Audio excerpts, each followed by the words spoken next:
Arbor. Our purpose today, of course, is to conduct and enjoy a series of police chief interviews in anticipation of a new chief coming to our little town. And so we have a series of structured interviews. Our first today is with Chief Anderson. Chief Anderson, welcome. Thank you, Mayor. Distinguished members of council, I appreciate this opportunity. It's a pleasure.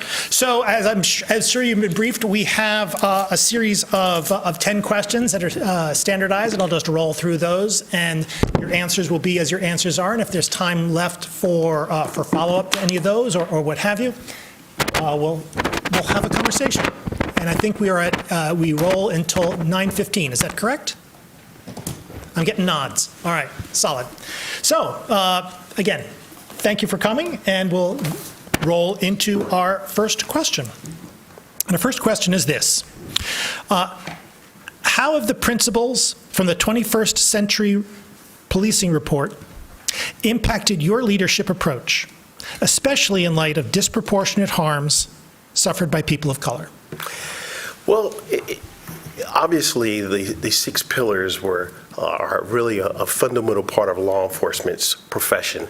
For me, the first pillar that speaks specifically to building trust and legitimacy, that's something that's been needed throughout the country, and mainly, especially in communities of color and those that are those that have a challenge, that are marginalized. How it's changed me is that I was comfortable seeing that on a national level, leaders across the country made it clear, and community members, that building trust and legitimacy was critical. It also engaged the components of community policing and community engagement, and that was critical as well. These entities became extremely important to me as a leader, and putting in place strategies and plans to build our department around some of these pillars, looking at officer wellness, which is critical, looking at policy and oversight, and also dealing with transparency. All of these things in our task force with 21st Century Policing was critical. It was so critical to me that I brought several members of the task force to my city in order to meet with community members and to train the police department so that they can understand how critical those roles were firsthand. And when I served as a police chief in Ferguson, Missouri, that was the first thing that I talked about in my opening, and that's when I led the organization to develop strategies surrounding the concepts from the 21st Century Policing. It's a critical document. Thank you. You're welcome. Please discuss your approach to ensuring transparency, especially during high-profile incidents, including, please discuss the role that the chief should play in communicating to the community. I've had some experience doing that in critical situations. Obviously, I've had an opportunity to work as the executive deputy police chief in Rochester and other places where there were critical incidents. First of all, one thing that I taught and trained my staff on is that you had to have a critical incident protocol with respect to when you're communicating on incidents. My role is to galvanize the efforts of the collective city's response, the community's response, and be authentic and be genuine in a timely manner to discuss critical incidents. Now, how you do that is you develop a team that can address those issues before the issue occurs. And what I do is I include the city's public information officer. I include the police department's public information officer. I work with the city administrator who works with the city council and mayor, and then I make sure that we have a message that comports well with the entire city response. But I also think it's critical for me to understand the message as it relates to the community, as well as the police department. So my role has been to be transparent, be honest, have timelines with respect to when you need to get things done. You can't belabor decisions or conversations of high critical need. You have to communicate them in a timely manner. And putting all those things in place before it happens is critical. And that way you go through the motions in an appropriate way. Thank you. You're welcome. Please discuss your approach to ensuring that there's a culture of accountability to the community and between officers. You know, accountability first starts with me. I have to be accountable to myself and the employees so that they see someone that is accountable. I believe very much in accountability. But I also believe that as you employ accountability as a leader, for me, and as a community, you have to employ grace. Grace is important with accountability, primarily because when the employees understand that you have grace, then they can also extend grace to the people they come into contact with. Now, that doesn't mean that we're going to allow people to do anything they want. It just means that we need to utilize grace as a means, as a barometer to look at what we're doing. But you also have to look at policies. You have to look at our procedures. And you also have to make sure that accountability is critical to the officers and the employees. Because if we have people acting outside our accountability measures, the police employees that do a great job don't respect that. They really don't. And they should not have to put up with anyone that's acting too far outside the scope. As a collective body, we have to hold people accountable. Accountability also has a great impact on the branding and message of the police department. It affects your recruiting efforts. It affects your ability to bring in good applicants, because no one wants to work in an organization where there's a lack of accountability. So accountability also requires that we follow the rules in place, that we work with the Commission of Oversight, that we work with our police department and our unions to make sure that we're all in accord with accountability, and that we have conversations that drive us to be an organization of accountability. But accountability is really about performing and seeking a goal to be excellent. And that's where I think it just sets the tone for us to understand where we need to be as an organization. Thank you. Acknowledging that all police agencies engage in training, yet we've seen several instances of unjustified use of force across the country. Please discuss your views on de-escalation training or other measures to prevent out-of-policy use of force.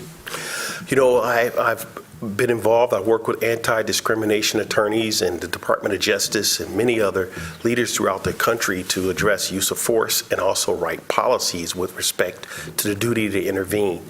You know, it's really critical for the police officers, for me as a chief, to create an environment where employees feel comfortable really explaining or telling the administration when someone is doing wrong.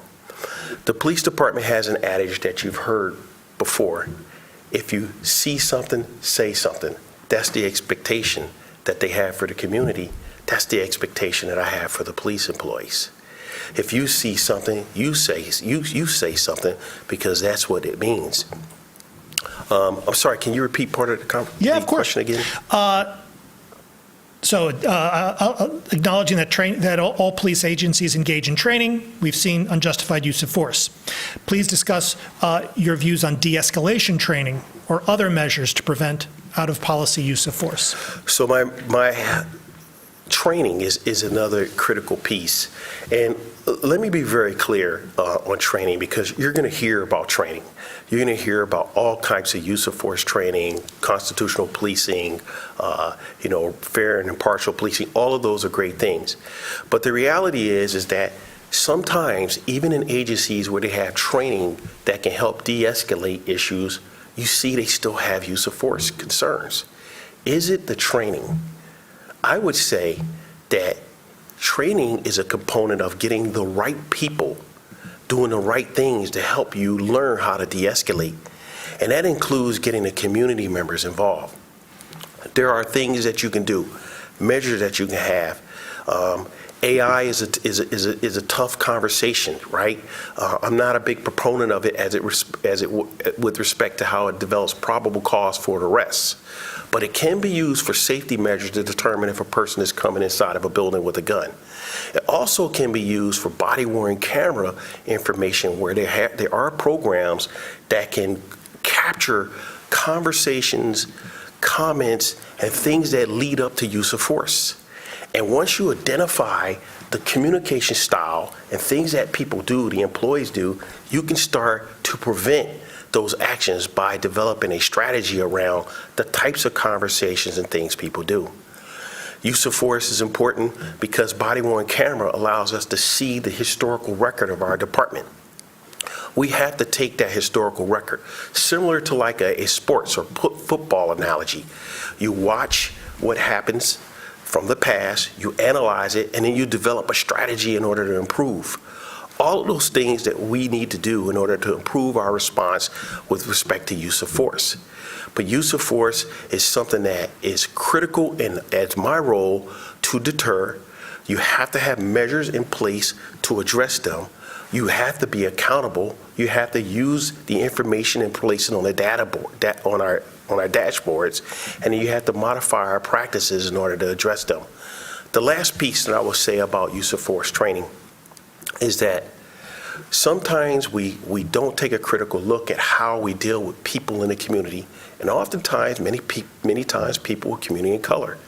Understanding your biases, understanding how you communicate with people, understanding how you can work in relationship to dealing with the community at large, and understanding how critical it is to de-escalate. All of those things are important. But more importantly, you have to identify people or an individual that has prone to use force, and you have to address them. But you also have a lot of police officers that don't use force, or when they do, it's appropriate, and you identify them.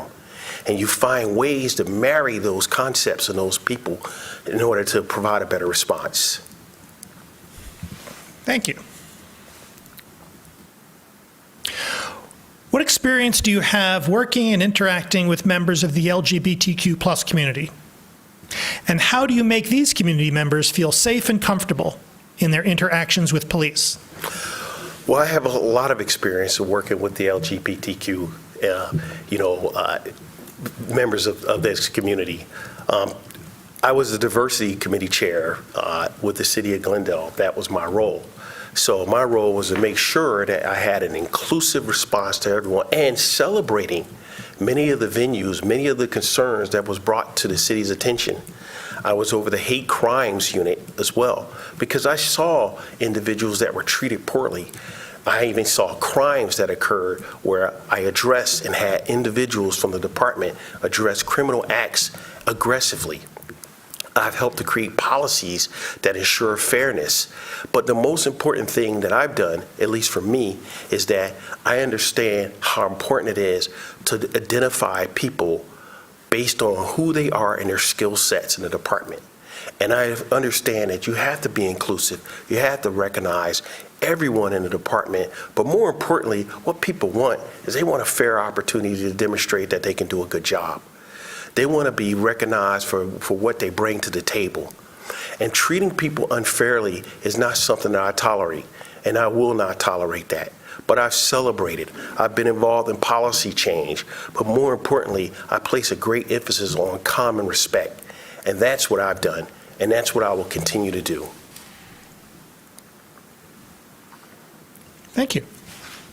You're welcome. Please discuss steps you've taken during your career to counter the effects of implicit bias. Well, some people don't share this view, but I will say that, to some degree, we all have some type of bias. I think that learning and understand the bias that you may have and managing it appropriately is critical. Implicit bias is not the same as explicit, because when you have explicit bias, that's something that requires direct addressing. But my experience with that is I worked with my organization. We actually sent police officers on like a pilgrimage throughout the South to learn about implicit biases and the historical impact on people of color in marginalized communities. And I literally watched it change the life of police officers that did not look like me and had no connection to the historical perspective of what happened in this country. And sometimes it's not their fault. And you got to understand that. I teach multiculturalism as a professor. So I understand that sometimes people just really don't understand it, or they didn't learn. And they come up with biases based on how they grew up. They come up with biases based on their parents. They come up with biases based on what they see. And young kids learn those very early. So I understand that. But the key to that is education and getting people to learn and creating policies that don't tolerate those types of individuals that engage in bias-related behavior.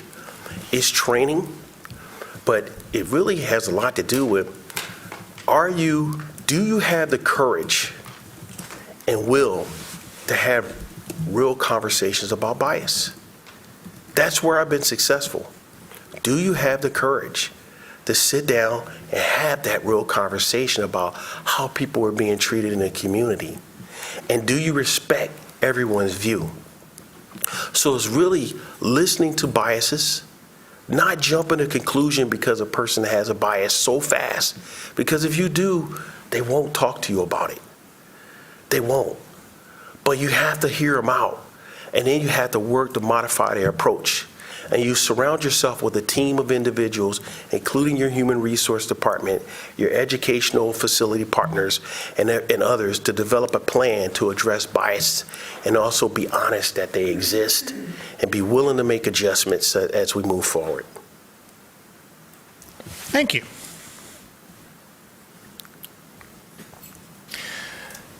The role of chief requires that you communicate with employees, elected officials, the public, and other city agencies. Please discuss your style of doing so, touching upon steps you've taken to improve your skills. Well, I have kind of a unique career path because although I've been in policing for 35 years, and 2 times I was assigned to the city manager's office. I was assigned in the city of Glendale to work there on the diversity committee, to work with the diversity initiatives and to help incorporate plans to bring the Super Bowl there. Because, as you may know, some time ago in Arizona, there were some concerns about not supporting the Martin Luther King holiday, and it had an impact on the NFL. So I was tasked in our city to work on diversity and things of that nature. In that role, I worked extensively with all department heads. I worked with city council and the mayor on a regular basis. That was my job as a liaison. So I'm very comfortable working within that environment, and I understand how critical it is to work with the uniqueness of the different councils members as well as city government. My style, I learned early on, is that while I was a sergeant when I was first assigned, so I knew that I was representing the city manager. I had informal power, and knowing that you have informal power, you have to really be humble about how you go about that. Because when people saw me talking to them, they really saw the city manager. And what that meant is I was representing the boss. So I couldn't come there with an overbearing demeanor. I had to be respectful. But to be totally honest, there were times when I met with department heads and they vented. Whether it was about council members, whether it was about city government, they did. And you know what? I had to listen, not share that information, be respectful, but find a way to move things forward. So you have to be able to, I'm a collaborative participatory leader when it comes to working with council, the city government. And you can't manage the Super Bowl like I have and others have. You can't manage the Fiesta Bowl or major events where you have U2 or you have Taylor Swift or you have all the things that I had at a stadium. You cannot manage a large-scale incident, as I've indicated to people. Why was I in some of these issues where they had agencies where there was a crisis? Because a crisis is a special event. That's what it is. And if you have a lot of experience managing special events, your experience allows you to galvanize the collective efforts of all the department heads and the city council and the mayor, as well as the city manager, and come up with a goal and strategic plan in order to meet the objectives of the community. So that's what I do. I collaborate, I meet, I listen, and then I galvanize, and then I move the efforts forward, and I communicate. And then the other thing that I do is that I I understand that there will be failure. And I put that on the front end. Don't be afraid to fail. And then I want to hear feedback, self-assessment. What can we do better? Where did we make mistakes? And I'm honest about those things. And that's how I do things, through a collaborative effort, through a participatory process. But first, you have to know the priority of council. You got to know the priorities, and they're written. They're all over the place. And then for the city administrator, I have to work to operationalize them and galvanize my employees to do that. Thank you. You're welcome. Can you please cite an example where you've helped your agency to coalesce around a change of policy, protocol, or programs when their initial reaction was to resist the change? Yes, I can. It's a challenge for with police departments when they take a critical look at what they've done historically. And the police departments use most of the time what's called a POST, or a police officer standards and training.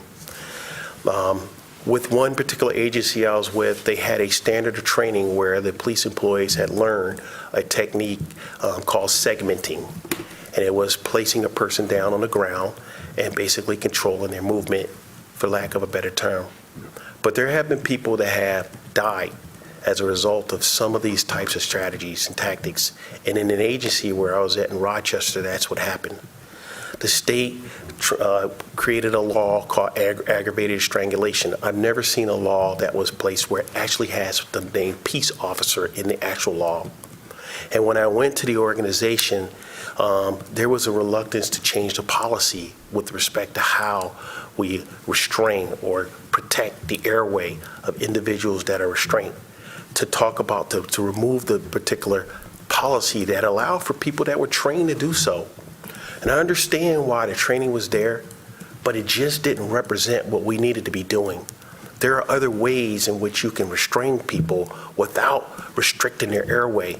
Across the country, too many people have died as a result of that. So I needed to change the policy, and that's what I did. And it was tough, primarily because there were many employees that felt like there wasn't anything wrong. And they felt like me changing the policy was going to have an impact on what was done in the past and an impact on the police officers and potentially a lawsuit. But the reality is that I'm aware that there's lawsuits that take place. But the fact is that I wasn't there for that. So I'm new. I'm not going to accept the practice or pattern that was done in the past when we need to move forward. And we had to make a change. And so I worked with the department leaders, and then I brought in attorneys from across the country to help us develop model policies. And then at the end of the day, I got galvanized employees that would help me move forward. And quite frankly, there were some that didn't want to. And I had to have real conversations with them. But I'm not going to allow people to stop me from doing what's right. And that's what I did in order to change the policy and move things forward. And it was the right thing to do. And I stand by it because it's the right thing for the police officers. Because in that aggravated strangulation law, the police officers could be arrested for using these types of incidents. And many of them did not know that. And also the community members are impacted by what transpired. And that's not something that we can have in law enforcement. And so you will always count on me to do the right thing. I'm going to listen to the attorneys because I believe the attorneys are the blockers. I don't try to get too far out in front of them. But at the same time, I believe I know what's right. And I base that on growing up as a young African-American male, growing up in marginal community in Philadelphia. And although they have a fantastic police department, I wouldn't say that was the case in 1975 and 80s when I grew up, especially when I heard a police chief say, I'm going to protect my police officers even if they're wrong. That's what drove me to become a police officer. So as you may be able to tell, I'm passionate about changing policy when it needs to be. And so that's what I've done. Thank you. You're welcome. Please share your experience or philosophy around the use of police data in helping your department be more transparent. Do you see limitations in using data to solve problems? Well, let me first talk about limitations with data to solve problems. There are some limitations. Let me tell you why. Data is good, but you have to have human intelligence. And so that's the key is someone has to vet the information that you provide. You do have the data, but if you use data just alone, it can become a challenge. I'll give you an example. For example, I've seen data that suggests that you can conduct traffic stops in an area where there's mainly marginalized people. And what they will say is, well, the data shows that, and I remember this specifically, the data shows that in this community is 90% Hispanic. That's what the data shows. Well, that's what I have an employee telling me, but is that really what it shows? And so you start looking at the data, right? And then you see if that justifies your stops, right? And then you start to determine whether or not this police officer is engaging in practices that are outside the other police officers. Even if the data shows that there's a percentage of a certain group of individuals, the data may show this, what is that specific officer doing compared to the other officers? And what is the intent of that police officer? Because generally I know that police officers' intentions are good. They want to go out and do a good job. They want to enforce the law. They want to do the right thing. But sometimes you really have to vet data and vet the person. Yes, I've used data on a regular basis in a transparent way. Some ways a non-conformance way. For example, when we look at crime and we look at things, many organizations tend to use that as a barometer to assess how well they're doing. And that's okay, but things are changing. So what data shows now is we look at sentiment scores. Sentiment scores are, what do the people feel? You use data to assess how do they feel about what's taking place in the parks? How do they feel? That's the new way to do things. So when you look at that data, the police will say, well, what does crime say? Well, what do the people in the community say? The people in the community are concerned about a barking dog. The people in the community are concerned about traffic flow. Those are sentiment scores that I've used, and we've created those as dashboards in order to determine how people feel about what we're doing, and then carving a plan to address the feeling of the community. And sometimes that's hard for people to grasp, but it is new, and it is the direction we're going. We don't ignore crime, but we got to address how people feel, and we have to find ways to do that. Thank you. And our last formal question. How would you ensure the mental well-being of your officers? And please share an example of where you collaborated with outside agencies on mental health issues affecting the entire community. You know, first of all, I think it's always important for, your police chief, when you're talking about mental illness, is to put out a statement, and not just something you write, but something they see, a video that talks about how you feel about the officers. But before you do that, because police officers don't want a fake and disingenuous leader. They just don't want that, and they don't deserve that. But before you do that, the first thing is sit down and meet with the employees and meet with the association and find out how your officers are feeling and what they're doing. I did that when I was in Ferguson. I remember I had a meeting. It was an inadvertent meeting with an individual that wanted to talk to me about crime and things of that nature, and he asked me to meet with them in close proximity to the police department. And I generally work long hours. I'm out late at night. I talk to the employees. I'm out and I see them. In this particular incident, the gentleman asked me to meet him at a cigar bar. Now, I don't smoke cigars, and I generally don't like smoke, but that's where he wanted to be, and that's where people tend to go, so I did. I went there. What happened when I went there is I went there around 8 or 9 o'clock. I saw the majority of my swing shift officers, the officers, they had just gotten off work, and they were all there. And to be totally honest, they seemed to be having a lot to drink. And so the officer's like, "What are you doing here, Chief?" I said, "I got to meet someone." That was an observation, and I engaged in conversations. And what I learned is they started talking to me about the stress associated with protests, standing on the line, how they felt about city government, how they felt about the mayor, the city management, how they felt about how they were being treated by the community. And I understand there was a concern about the community and how they were treating people, but for this, I needed to listen to them. And it's, not every police officer is involved in bad activity. And his officers were really hurting. Their families were hurting. And you could see it from there. So even though I had an unintended meeting, what I learned is what the officers were doing. So when I was meeting with the DOJ afterwards, then I was able to advocate for putting in place priorities that dealt with mental health for the officers and placing them inside our policies and bringing in Blue Courage and other organizations to assist, creating a way for police officers to speak anonymously so that when they talk about issues, they're not talking to me. They're not talking to one of their staff members. They're talking to trained professionals, bringing in people that can actually help the police officers on a regular basis that are trained, that go to school in order to help provide the training to them. Then providing training to the officers that deal with these types of things. Police officers, if they're having issues with finances, I've worked with that. That's stressful. That's stressful for a police officer. If they're having issues at home with their family, that's stressful for a police officer. They don't know where to go.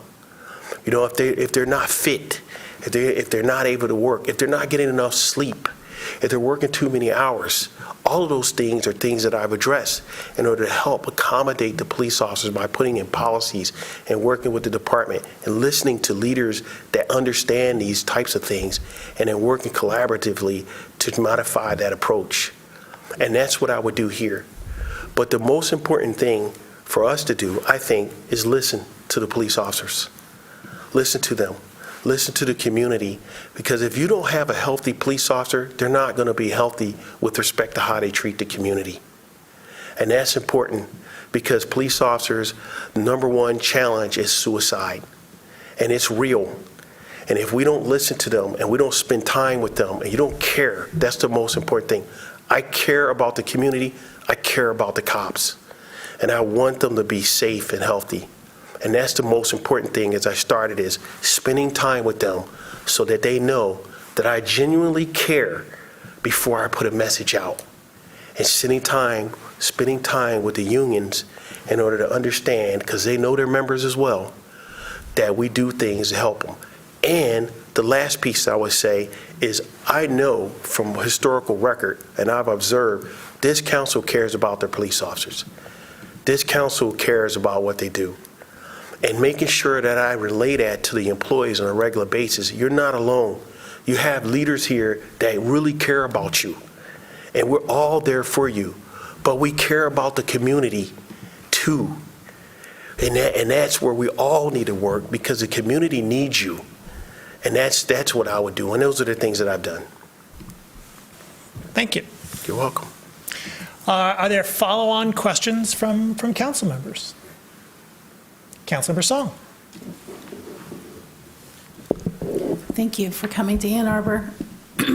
So in this community, there are other guiding documents we refer to in regards to policing, not just the DOJ's 21st Century Policing Report.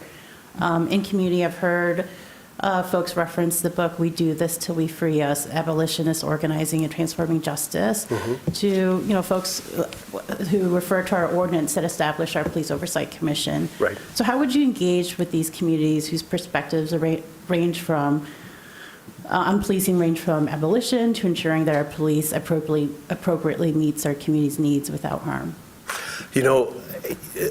I hear those types of questions from time to time, right? And I don't know if this is new for people in policing, right? They hear about this, but it isn't new for me because I grew up in the neighborhood in Philadelphia, so I would listen to people we call abolitionists talk to me when I was in the snow walking to the bus stop and talking to me about what was taking place, and I would listen. And I've had relatives, too, that have concerns about law enforcement, but also respect law enforcement as well. I think what I've done to be successful is just listening, because people have to have a voice.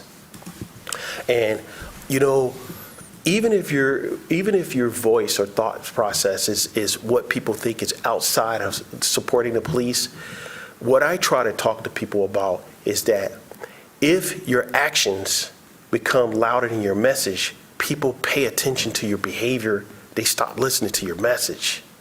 And sometimes your message really is right on point, but we want to hear the message, and give us an opportunity to hear it and listen and allow me to lead it.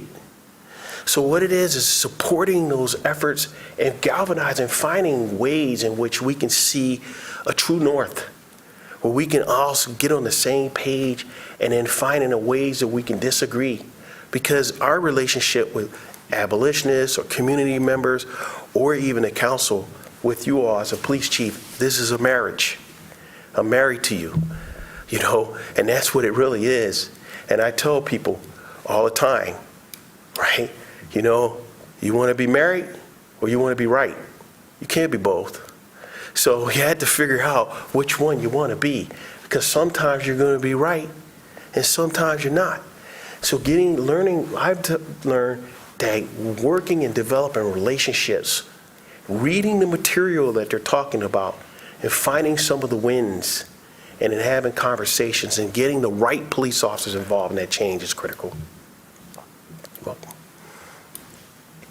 Any follow-on questions? Councilmember Dish. I want to echo Councilmember Song's thanks to you for coming to Ann Arbor. You're welcome. In your answer to the last question about the mental well-being of officers, you brushed on the issue of interacting with people. Yes. With community members with mental illness. And so I just wanted to ask you what specific things you've done, or in terms of training or policy or other programs to help officers deal with, because unfortunately, as a society, we've left to the police the task of dealing with people with mental illness, and that is not necessarily their role. So are you, Right. So obviously, as a police chief, you bring in people yourself, right? You're not actually. I'm not trained to actually learn how to deal with certain types of even mental illness or things of that nature. I don't have the experience to do that, and I know that I don't. So what I've done is I've worked with our organization to bring in mental health professionals to actually be available to talk to the police officers when they can call them, the hotlines, meet with them, get in a car with them, ride with them, and talk to them. And you know what, council member? Oftentimes they won't tell you exactly what's going on because there's legal things, and you know what, that's okay. But what I do is I watch the results for the police officers and how they get better. So I can't be real specific because sometimes we're just not able to be that specific. And that's really the truth. But I can watch how the organization is developing in terms of how we do that. And I can hire the people and have been part of the process in order to make the organization better. You're welcome. Councilmember Briggs. Hi, thanks for being here. Thank you. And we were able to chat about this briefly last night as well, but for the benefit of all, one of the large initiatives in the City of Ann Arbor around sustainability and safety is our transportation goals. And so I wanted to have you speak a little bit about your experience and your thoughts in terms of advancing our multimodal transportation safety, and what that looks like in terms of partnership and of the police department and advancing initiatives like Vision Zero. Yes, I've actually worked on a couple occasions to actually be in charge of individuals that were moving a Vision Zero program together, and I also was a commander over the Special Operations Division, where I had the entire traffic unit and actually implemented strategies with Vision Zero and a lot of campaigns. Here's something that when I'm talking to potential police chiefs, and as I've spoken to others, I tell them that you can't be an effective police chief unless you understand traffic. I mean, really, because every community, that's a challenge for them. Because the community members, the neighbors, they complain about traffic, really. And then you have to be concerned with who you enforce traffic on, and those are other concerns, so you really need to be good with traffic. My experience with that is working with, you'll hear, the education, right? Enforcement and engineering.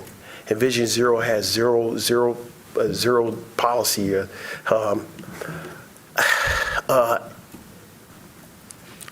Every time I hear the term zero tolerance, it makes me cringe. I honestly don't like the term zero tolerance because there's always some leeway that you have to have with respect to how you deal with people. But my experience is that you have to develop a strategy that uses data to determine where actual fatalities are occurring. And fatalities is an equal opportunity employer. Doesn't matter who you are, race, doesn't matter. We have to build a vibrant traffic plan that includes engineering, lighting, working with other to planning our roadways and our police department to enforce traffic where there are fatalities and to educate. So what does that mean? That means sometimes alternative responses. That means sometimes high visibility. That sometimes means using, as I've done with the public information officers, and I worked with our city council members on one of the plan, and we all had orange shirts, and we went out and we put traffic flyers in areas where there were actual fatalities, and we started talking to people. We started using the media. I had my public information officers give information. There's no secret. We're not trying to trick you. You know, if you're driving on this road, there have fatalities there, you're likely to be stopped by a police officer, and here's the reason why. The last thing I will say on that is you have to be innovative. One of the things that I did with our police officers is I armed our motors with a tablet. And on the tablet, really quickly, what it did was, when a police officer stopped the person, because I built our strategies around 21st century policing and carrying and things of that nature, and I made it clear that that traffic is community policing. So when our police officers stopped the person, they said, already, I'm not going to give you a citation. What I'm going to do is I'm going to ask you to take a look at this 90-second video. It takes about 12 minutes to write a citation.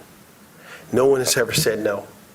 When they look at it, what it showed was a commercial that they have in partnership with State Farms and Allstate and others. It showed this person driving around in a car, and a young man saying, in a car, he lets his kids out the car, and he gets on the road, and he's driving away. One of the kids pop up, and in front of him, the car, in his dash, the phone rings. And he tries to pick it up, and then he puts his hand down, and then a kid pops up in the back and says, I'm not here, you can answer. And then the person grabs the phone, and he grabs the phone, it goes to the kid that he was in the back is right in front of the car, and then it goes to black. And the kid says, because I'm here. Now, I know I only have a minute left, but what that did was it gave the officers an opportunity to say, this is why we're doing this. We don't want you to kill anybody.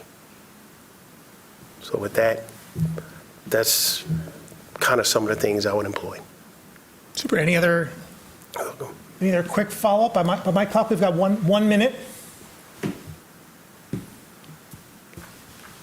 We'll give you the minute. Chief Anderson, thank you so much. Thank you, Mayor and Council, and I'm elated to have this opportunity. You have fantastic candidates. I believe I've met them all. I've told people, look, I want the job. So sometimes you got to tell people, I want the job, and I would love to work with you all, and I hope that you give me an opportunity to demonstrate that I can be a successful leader for your organization. Thank you. Thank you. Appreciate it. You're welcome.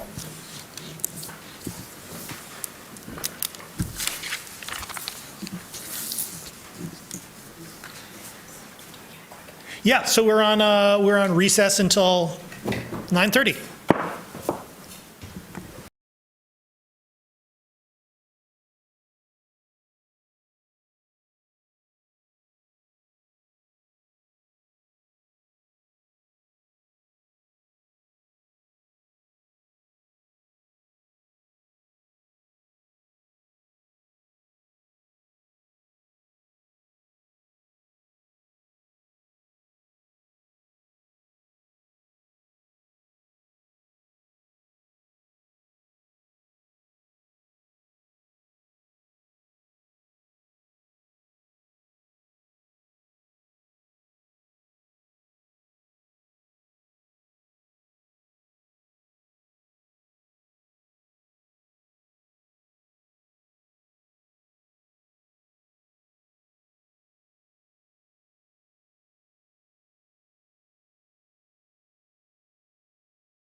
We're back after a short break. Chief Hawkins, more formally, welcome. Thank you. Thank you. Glad to be here. Excellent. Thank you for coming to Ann Arbor. Thank you for having me. Thank you for the hospitality here. Pleasure. So as I'm sure you've been briefed, I will roll through, thank you. I will roll through a number of established questions. There may, at the end of the question period, my question period, be follow-up from council members about answers and/or other things on folks' mind. Okay. And we'll roll out when all questions are done and answers are done, or at 10:15, whichever's earlier. Okay. Sounds Awesome. good. Thank you. So, taking it from the top, how have the principles from the 21st Century Policing Report impacted your leadership approach, especially in light of disproportionate harms suffered by people of color? So when this report came out in, I believe it was 2015, I was the chief in Southfield at the time, and I said back then that that document was going to revolutionize policing. It was going to provide this roadmap for how policing should be done in communities. And so, it's the 6 pillars that are a part of it.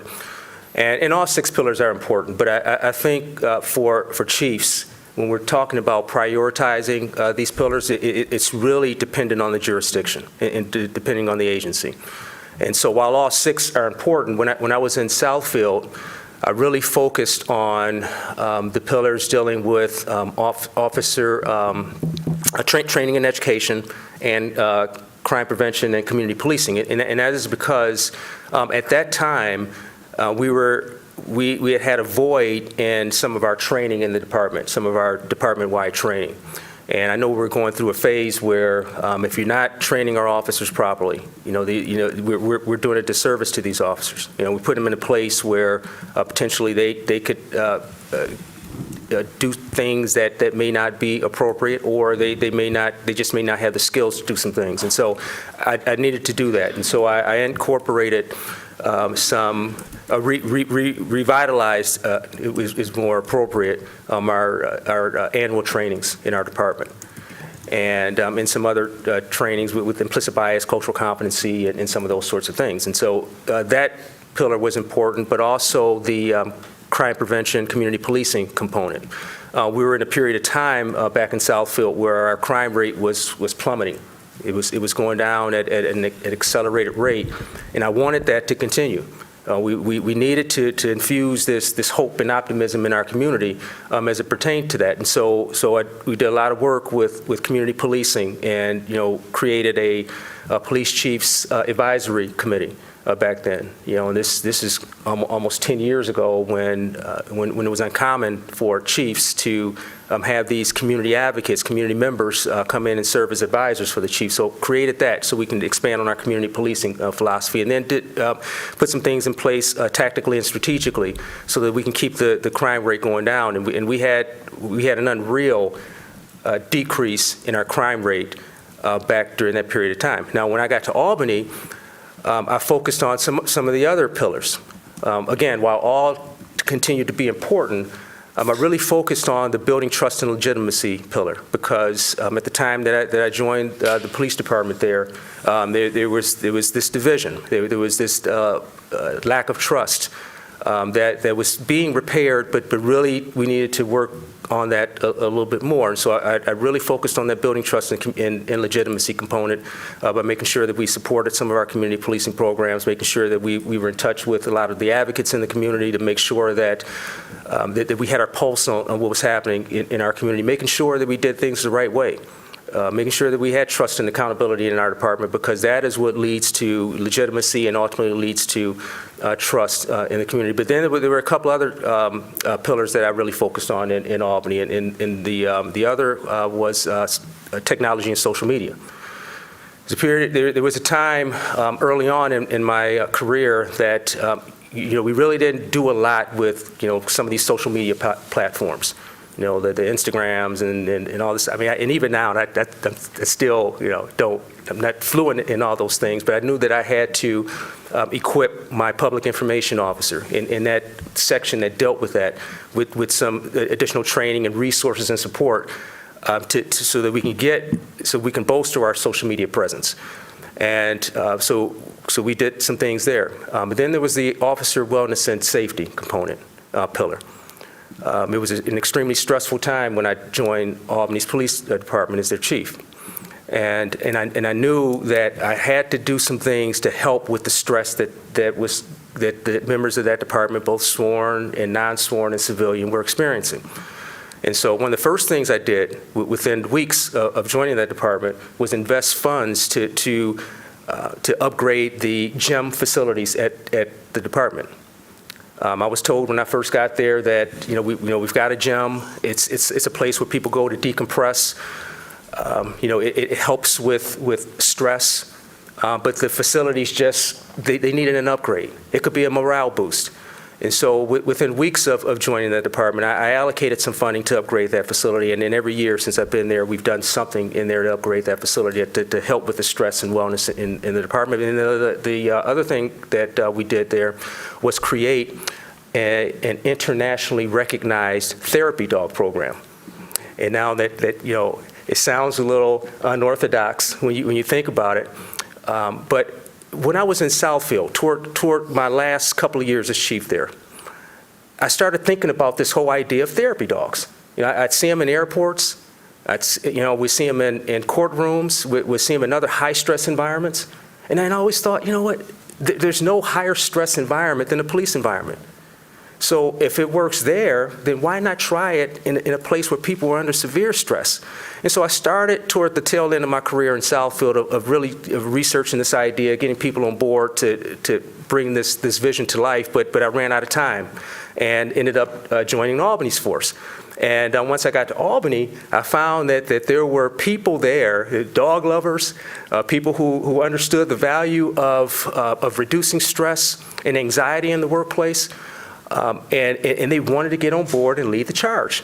And so we put together a team of folks, and they researched this whole idea, figured out where we can get the funding, where would the dogs go, where would we find the dogs, what benefits these dogs hold for an environment like ours. And long story short, we ended up creating one of the first formal therapy dog programs in the entire country. One that was recognized in the Police Chiefs Magazine. And the Police Chiefs Magazine is the magazine that is published by the International Association of Chiefs of Police. And so we ended up creating this program that was internationally recognized for reducing stress and anxiety in the workplace, but also it served as a bridge builder in the community. Because when you take a golden doodle out into the community, everybody wants to come and rub and hug the golden doodle, and so we send them out with our neighborhood engagement officers, and it's just a bridge builder. So it had that ancillary benefit for us as well, and so by looking at what's happening in the community, what's happening in the police department, that determines which one of those 21st century policing pillars are the ones that kind of stand out, and that should have some additional emphasis and focus without compromising the benefits of recognizing all six. Thank you. Well,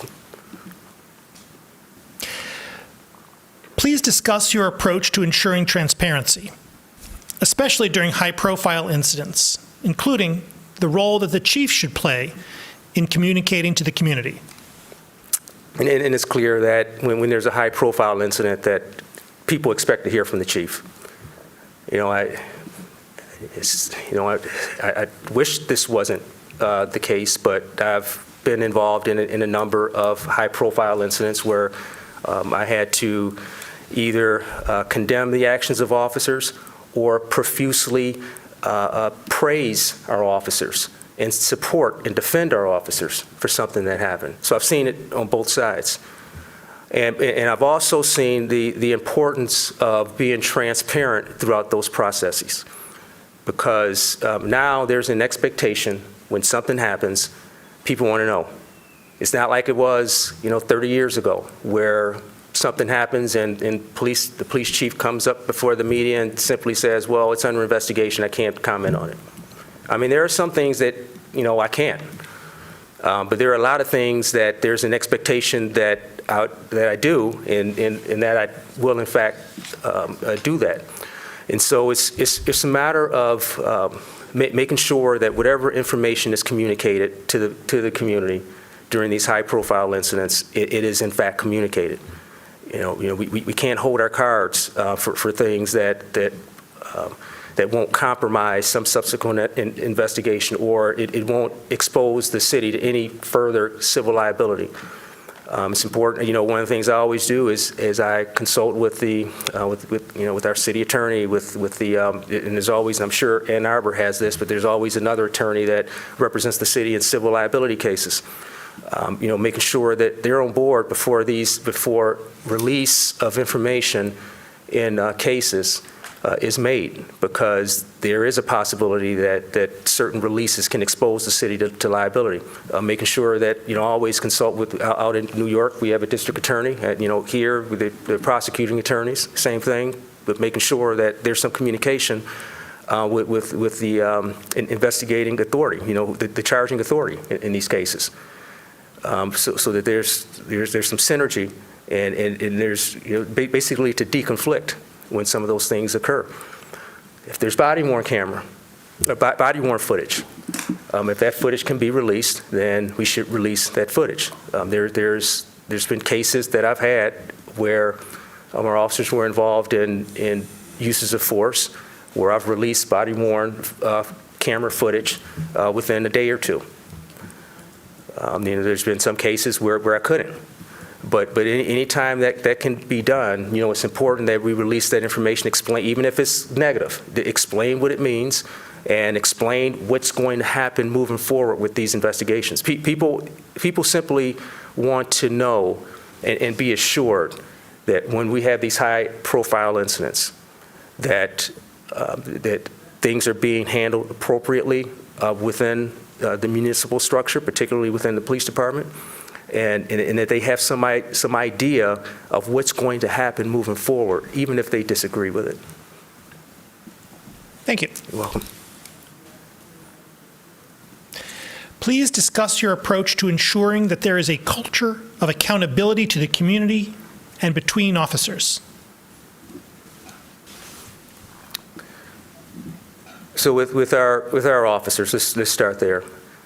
First, I've always made sure that my officers are appropriately resourced, appropriately trained, appropriately supported. Because before we can hold our officers accountable, we've got to make sure that they've got the tools necessary to do what's necessary. It's unfair. We can't expect our officers to perform at a high level and satisfy these high expectations if we haven't given them the tools and resources and support to do it. So I've always made sure that I've done that and made very clear what the expectations are. And that tends to, it does a couple of things. First, it starts to permeate throughout the organization what acceptable behavior is. And a lot of times, the officers will police themselves. They're modeling positive behavior. We've got to do that. But in the event that something inappropriate occurs, there's no surprises when there's corrective action that's taken. And this corrective action can be a number of different things. It could be a verbal reprimand, rising up to where we have to actually separate them from employment. But there are no surprises when this happens. And so when we're talking accountability, we've got to make sure that they're appropriately resourced and supported and staffed in order to do that. And then make sure we have systems in place if there are inappropriate things that are happening within the organization, that we can take the appropriate corrective action. And when we're talking accountability with our community, that's making sure that we stay connected. Making sure that we have the appropriate systems in place where key segments, key stakeholders in our community understand what's happening, understand what our disciplinary expectations are, our performance expectations are, and stay connected so that, again, there are no surprises when things happen. And if they do, let's try to keep them abreast of what's happening, what the plan is to address this behavior, and whenever it's possible to share what the outcome of some of these things are.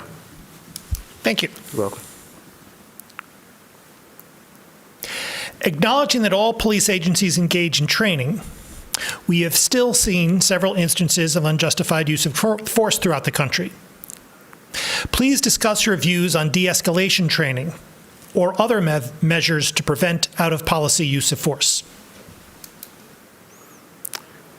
First part of that is exactly it, training. When I first arrived in Albany, I was told that our officers had not had defensive tactics de-escalation training for a number of years. And this was prior to George Floyd, when I was notified of this. And so one of the first things that I did was got with our training staff, and we revitalized the training with our defensive tactics that has a heavy emphasis on de-escalation. You know, it's about knowing when things hit a certain point, when is it appropriate to scale it back. Not letting these issues escalate when we are in a situation where officers are getting involved in some of these things. When there's restraint that is necessary, what's the appropriate way to do it so that, number one, it minimizes the risk to the officers and the person that's being restrained, but also optically, it doesn't fuel some of the frustration that we're seeing in our community. And so I revitalized that training because I knew that our officers were going to need that. Officers very rarely use their handguns or any of their other intermediate weapons. But they often have to go hands-on to restrain a person or to arrest a person. That's far more common for officers. So we have something that is frequently used, but we hadn't been training on how to appropriately de-escalate during those situations. And we instituted this training department-wide. I went through it. And again, this was before the incident with George Floyd. And our officers were trained to avoid the type of issue that we saw in Minneapolis, despite many times having to deal with individuals who needed to be restrained. So when we're talking use of force, that's an example of the type of things that need to go on at the administrative level in our departments, making sure that our people are appropriately trained for situations that may expose them to use of force situations.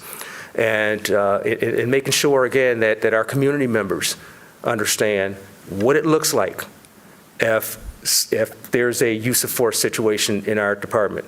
What are the steps going to be? Who are the people I'll be reaching out to? Obviously, the city administrator, the mayor, the rest of the elected body for the city. But there are a number of informal leaders in the community that should be reached out to when these things happen, because they can lower the temperature.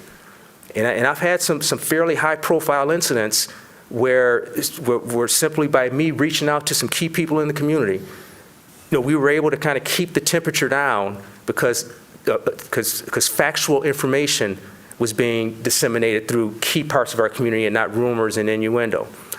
So I think those are some key things when we're talking about use of force that should be considered in an organization. Thank you. You're welcome. What experience do you have working and interacting with members of the LGBTQ+ community? And how do you make these community members feel safe and comfortable in their interactions with police? We have a leading LGBTQ+ organization in our city. It's called In Our Own Voices. It focuses on people of color. And a very, very prominent organization, very prominent executive director in that organization. And that person and I are on speed dial.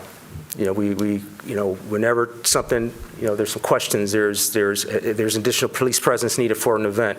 If there's a question about, for example, we had an issue where a transgender person had an interaction with a police officer.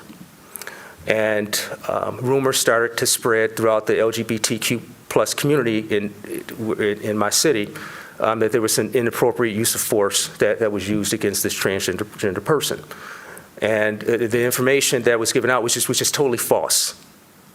And so by me having this conversation with the executive director of this organization, I was able to get out some factual information that lowered the temperature. And it gave us time to actually get the information out in a more formal way that indicated that, this was not, there were no inappropriate actions on the part of the officer with this. And in fact, now that I think about it, this was a case that it didn't even involve one of my officers. It was a task force. Our officer was in the task force, but our officer had not even participated in that action that resulted in this complaint. So simply talking with this person, getting this information out, having this relationship, I think, as chiefs and executives and law enforcement, we've got to reach out and we've got to embrace these sorts of relationships. Because when members of that organization know that the executive director communicates on a regular basis with the police chief, that makes the members of the organization feel comfortable. It makes it feel like their concerns will get their appropriate attention if things happen. And so I've had that relationship. We know whenever that organization has any functions in our city, we always reach out and, do you want uniformed officers? You want them in plain clothes, but on the periphery? Do you need them at all?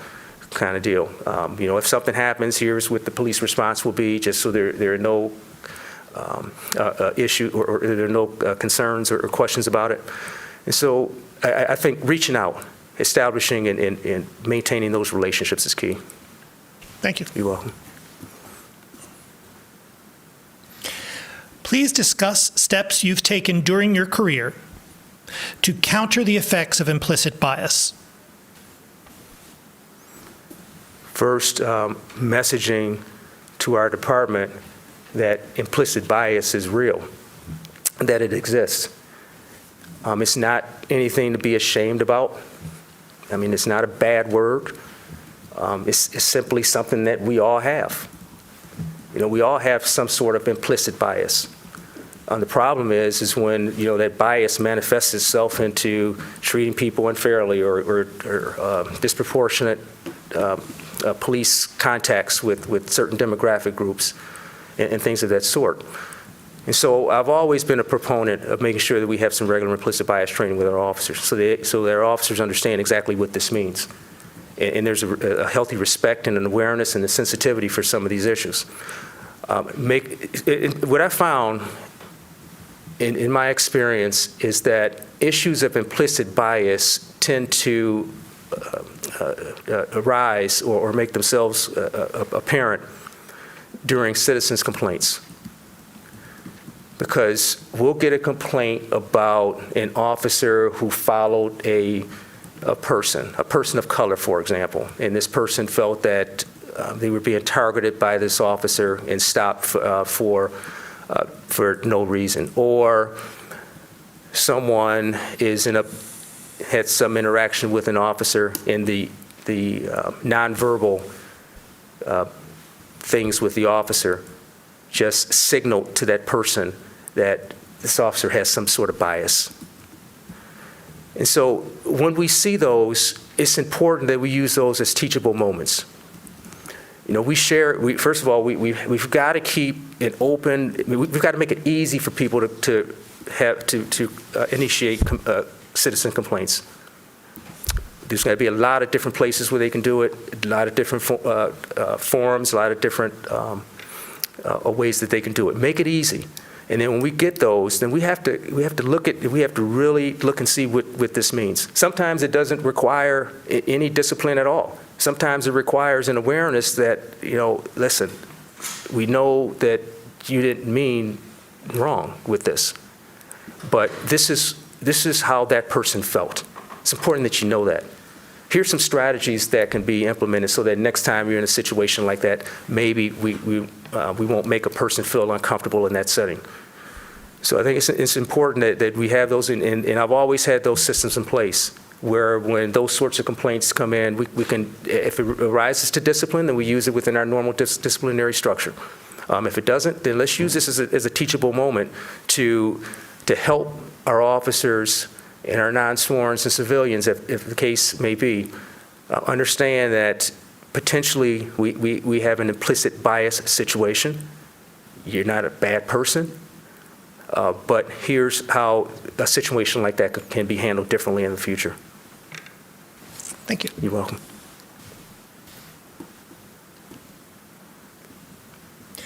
The role of chief requires that you communicate with police employees, elected officials, the public, and other city agencies. Please discuss your style of communication, touching upon steps you've taken to improve skills. Always sought out relationships with, folks at all levels of government.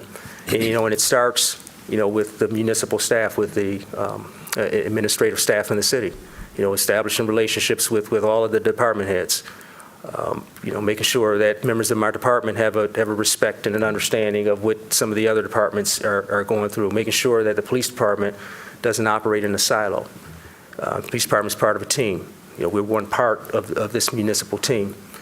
And so that sets the stage for communications. And, I've worked right now, and I work in a strong mayor form of government, but in Southfield, I worked in the municipal structure like you have here in Ann Arbor. So I know the importance, and I also, have the skills to navigate in both of these municipal structures. And so it's important to have that understanding that we're a part of a team. And then as we're talking with other stakeholders, Ann Arbor is a lot like Albany in a sense, in that it requires collaborations and partnerships with other law enforcement agencies, other social service agencies. We need a lot of help when things happen.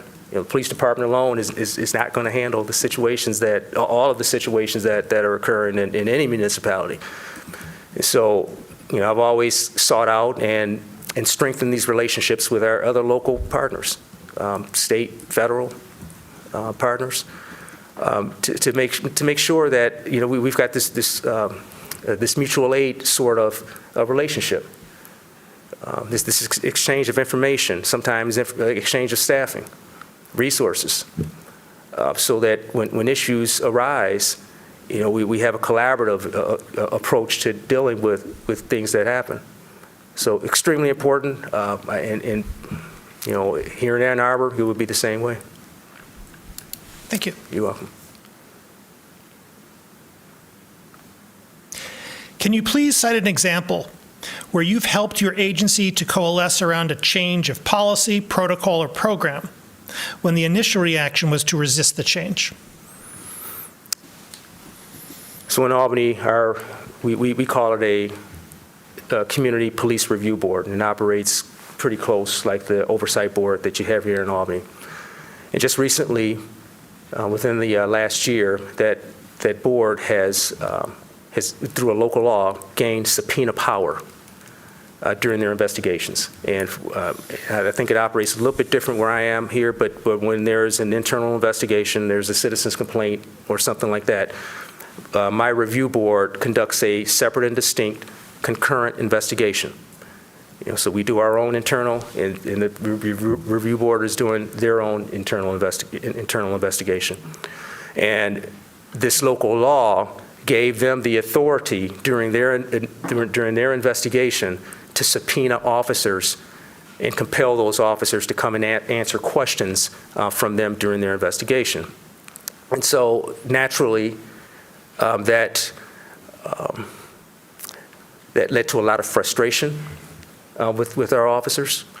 It led to, in a lot of cases, it led to a lot of anger with our officers.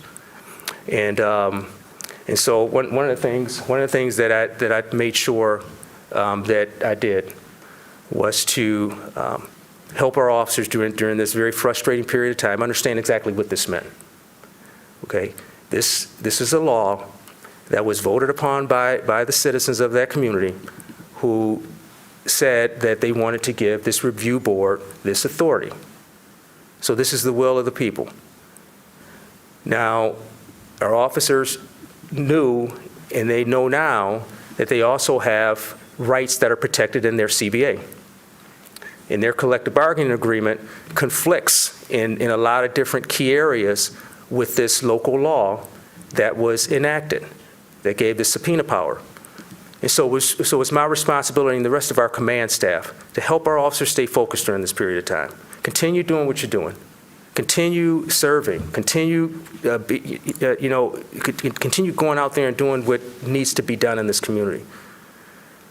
And don't worry about so much about the subpoena power right now, because your attorneys that represent your CBA are probably initiating some legal action anyway with this. So let it play out that way. So for me, the important thing was to help our officers understand that the process that surrounds something like this, to lower the frustration level. This is not something that's happening right now. This is something that you can have some conversations with your legal team about to see if there are some things that need to be adjusted. But see the bigger picture, and that helped. And now the subpoena power still stands, but now there's some legal challenge that their union has initiated, regarding that. But it's helped to retain some harmony within the department with that issue. Thanks. You're welcome. Please share your experience or philosophy around the use of police data in helping your department be more transparent. Do you see limitations in using data to solve problems? Yeah, to take that second part first, I think there's some limitations because we've got to be careful that we're not relying solely on data when we're addressing issues that are happening in the community. A lot of times, we're looking solely at numbers and we're directing resources solely on numbers. We're deciding whether or not quality of life issues are being addressed appropriately solely on numbers, and sometimes we're off the mark. So numbers are very, very important, but I think we have to understand that we have to have the appropriate context around those numbers. Now, on the other hand, I think that the use of data has been extremely effective for me throughout my career, and particularly now. We have a system of crime analysis centers across the state of New York. I believe there's 14 or 15 of them at various places. We have one in the capital region that's housed in, that's located within the city of Albany. There was a time when the accrediting agency that oversees these crime analysis centers were thinking about moving that crime analysis center out of Albany and moving out to the suburbs, simply because we had some space constraints. Data is so important that they wanted to expand operations. They wanted to expand the amount of crime analysts that they had to share this information with all of the law enforcement agencies in the capital region.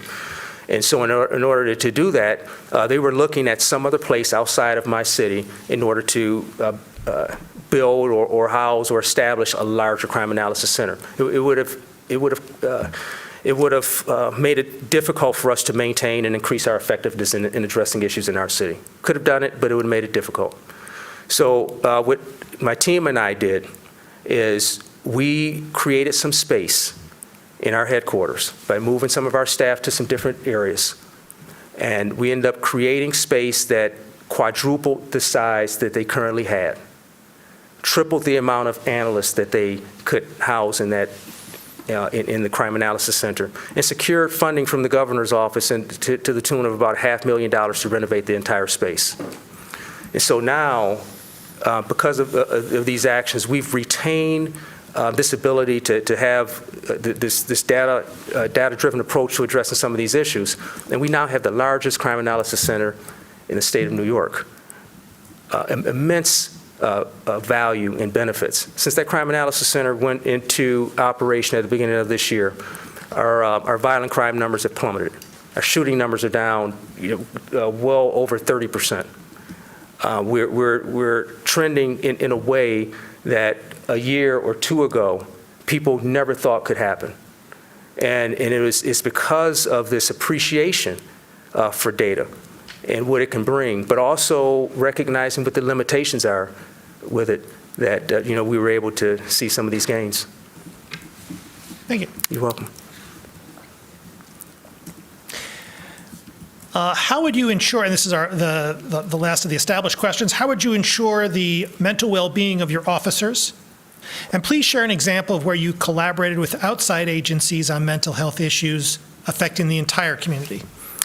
So one example is the therapy dog program, obviously, and that was huge in addressing officer wellness, and that was the primary reason for us doing that. But right now, but another example is right now we're dealing with a lot of the things that other communities are dealing with mental health, individuals who are under mental health crises, substance abuse issues, unhoused or homeless people in certain areas, aggressive panhandlers. And it's happening in our downtown area. It's happening in some of our other areas where we have a lot of our commercial districts. And the instinct and the impulse for a lot of municipalities when dealing with these issues is to simply have the police go out there and make these problems go away. Well, we've seen that that's not an effective way of dealing with those. Having police alone do that sometimes it escalates the issues that we're dealing with. And so we're in the process right now of developing a program with our county mental health division, where we are pairing our officers up with mental health and social workers, as well as EMS personnel from our fire department, to address some of these individuals who are creating some issues and causing concern and fear and anxiety in a lot of our areas in our city with some of those issues I just mentioned. And having someone else besides a police officer be the point of contact when dealing with these individuals. And we know that this is the way to go because earlier this summer, we did a pilot program just to see how this whole thing should look. And so for 45 days or so, we had our officers paired off with some of these mental health professionals in a certain section of our city where we were seeing these problems. And what we learned is what we kind of knew anecdotally, and that is that the presence of a uniformed officer with a gun for a person who is under a mental health crisis or a substance abuse crisis or an unhoused or homeless person, the presence of that officer sometimes, in our case, every time it escalated the situation. If there was some trigger with the officers that made a situation that wasn't a police problem at the very outset almost turn it into one. And so we knew at that point that as we were developing this program, that we needed to have a component in this program where the officers were not the first point of contact if it was not a police problem. And so right now, we're developing this program with our county mental health division. Very, very excited about this. Our community members are very excited about this because it makes community folks uncomfortable when they see a situation where a person is under a crisis and now you have an officer wrestling around with this person. Simply because now it wasn't at first, but now once the officer got there, it turned into a criminal issue, and people are uncomfortable by that. They know that there's a more effective way of dealing with these individuals who aren't bad people. A lot of these people, they've had some bad turns in life. Something happened in their lives that put them in a place, and they need help. So getting these folks the appropriate help, instead of creating a situation where it turns into a use of force, it's the humane thing to do. It's the safe thing to do. And so we're in the process of developing that program. Thank you. You're welcome. Are there questions, follow-ups from council members? Councilmember Harrison. Thank you so much for being here today. Thank you. Earlier you mentioned disproportionate police contact. We know that pretextual stops are disproportionately carried out against people of color. And we recently passed the driving equality ordinance, an effort to lower unnecessary contact between law enforcement and civilians. Please share your thoughts on this ordinance or these types of policies.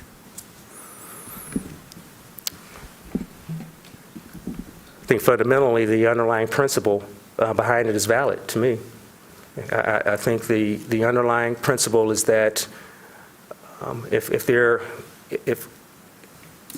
to try to limit the amount of negative police contacts with members of our community, and particularly members of our minority community. Especially if the result of this contact is a civil type violation or fine. The principle behind that, I think, is valid. And I think it carries over far beyond traffic stops.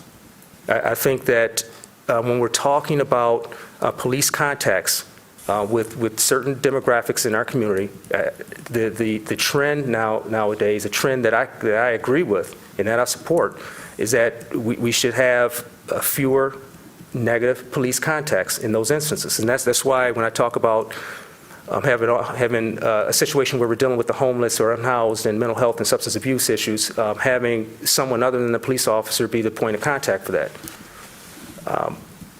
And the same thing pertains with the traffic stop issue. What I would say to my officers, and I suspect, I haven't talked to anybody in this police department regarding that, but what I suspect is that there was some frustration and resistance when that came out, because that's kind of how we've done business over the years. We've gotten a lot of guns off the street by stopping a vehicle, and we knew that there were guns in the car. We've arrested a lot of bad actors, people who have traumatized our community over the years, by using this as a tool. But what we've also done is created division. We've created harm, in a sense, and we've created this lack of trust because of it. So what I would say to the officers is that we now have been given the mandate by the people that they're uncomfortable with this sort of police action.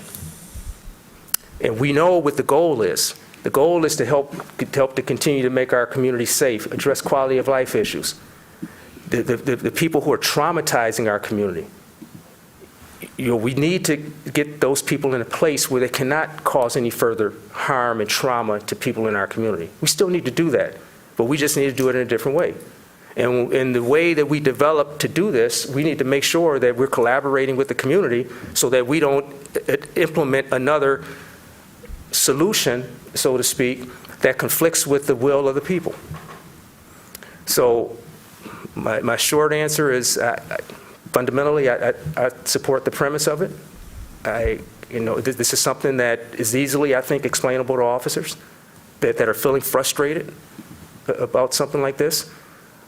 But I think with the appropriate direction, and they may have already gotten this. Again, I haven't talked with anybody in the department about it. It may have already come down, but you can still effectively police the city and address crime and quality of life without that tool.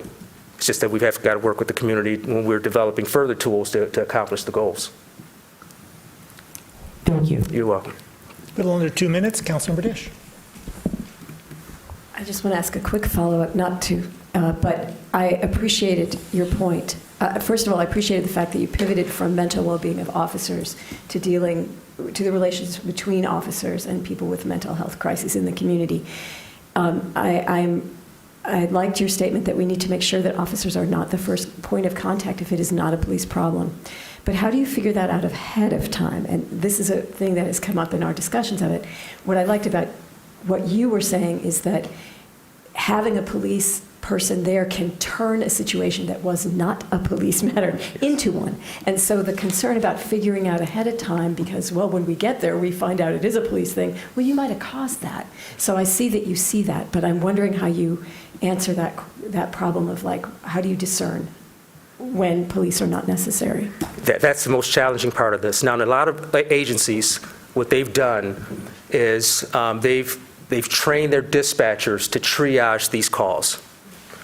So when a call comes in and there's a person that is under a mental health crisis, somebody's son or daughter or family member is having a problem, they're under a mental health crisis, they're not a danger to themselves or others,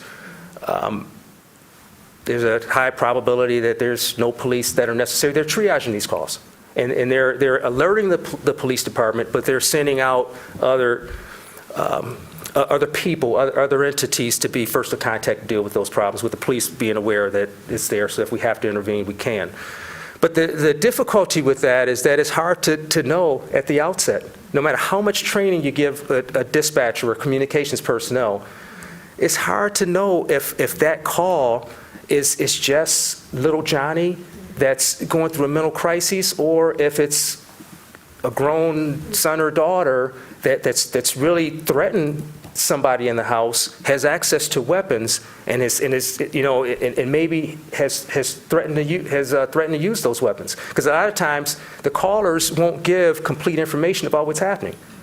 And so it impacts what the response is going to be. So I think as we're talking about this whole issue about sending out first, who's going to be the first point of contact, the logical place is to have it triaged by dispatch. But the training, it's got to be some special training involved with this, and an understanding from the municipality that if a decision, the wrong decision is made, that it exposes the municipality to some liability, because it's always going to come down to why did you dispatched a social worker out to a problem, but at the very outset when they got there they got shot at or they got hurt, or somebody else in the house got hurt at the very outset, and then 100% what they're going to say is their attorneys are going to say is, why didn't you send the police? Why did you send an unarmed social worker to a place where you knew that somebody was going to get killed? And you knew that they were defenseless. And so it's, fundamentally, I'm 100% on board with that concept. I think as a municipality, it's got to be thought out before something like that is implemented. We've got to get our city attorneys and the folks who represent the city with civil liability issues involved in this, so we can really plan this out and make sure it's done appropriately. Well, that is all the time we have left, Chief. Thank you. Thank you so much for speaking with us and for your interest in Ann Arbor. Thank you. All right, All guys. All right. You guys have a great day. Bye now, you too. Thank you. We will take a short break until 10:30.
We're back after a short break. Lieutenant, welcome. Thank you so much.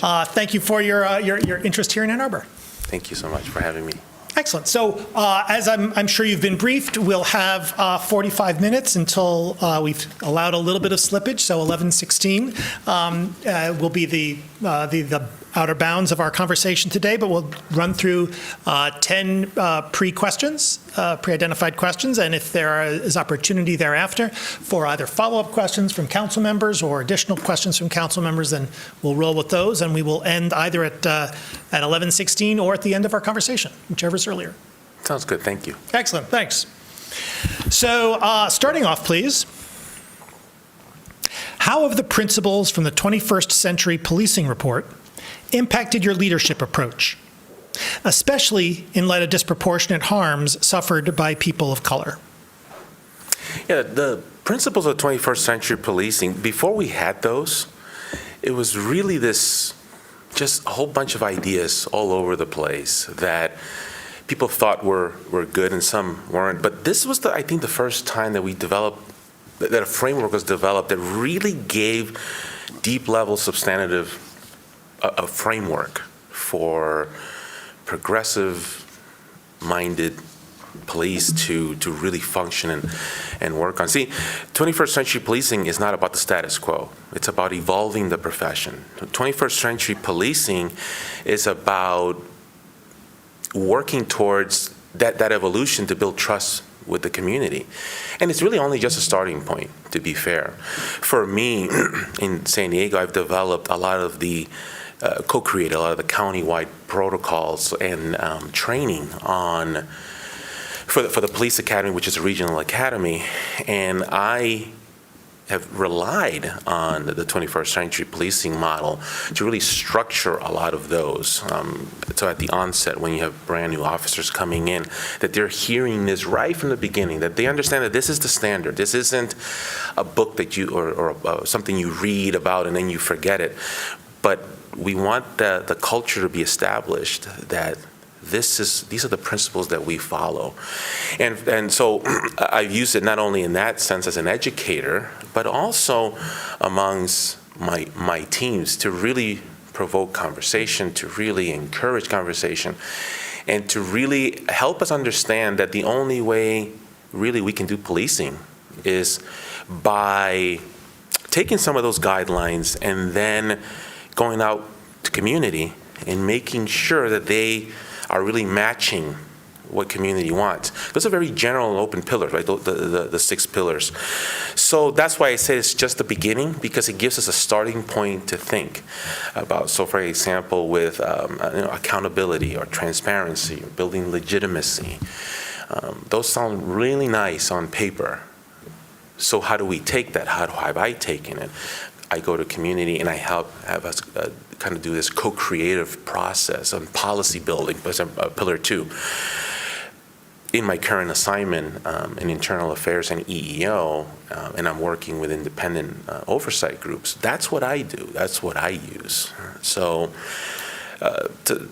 and I guess what I'm saying is that this is something that's so important to me because it really gives me reminds me to get a good reference point for me to go back to time and time again to keep me on the path that then is only accentuated and flourishes when we have those internal conversations, but we also have the conversations with the community to basically come and co-create and develop a much better evolution of policing that hasn't always existed in light of traditionally over-policed groups, traditionally marginalized groups.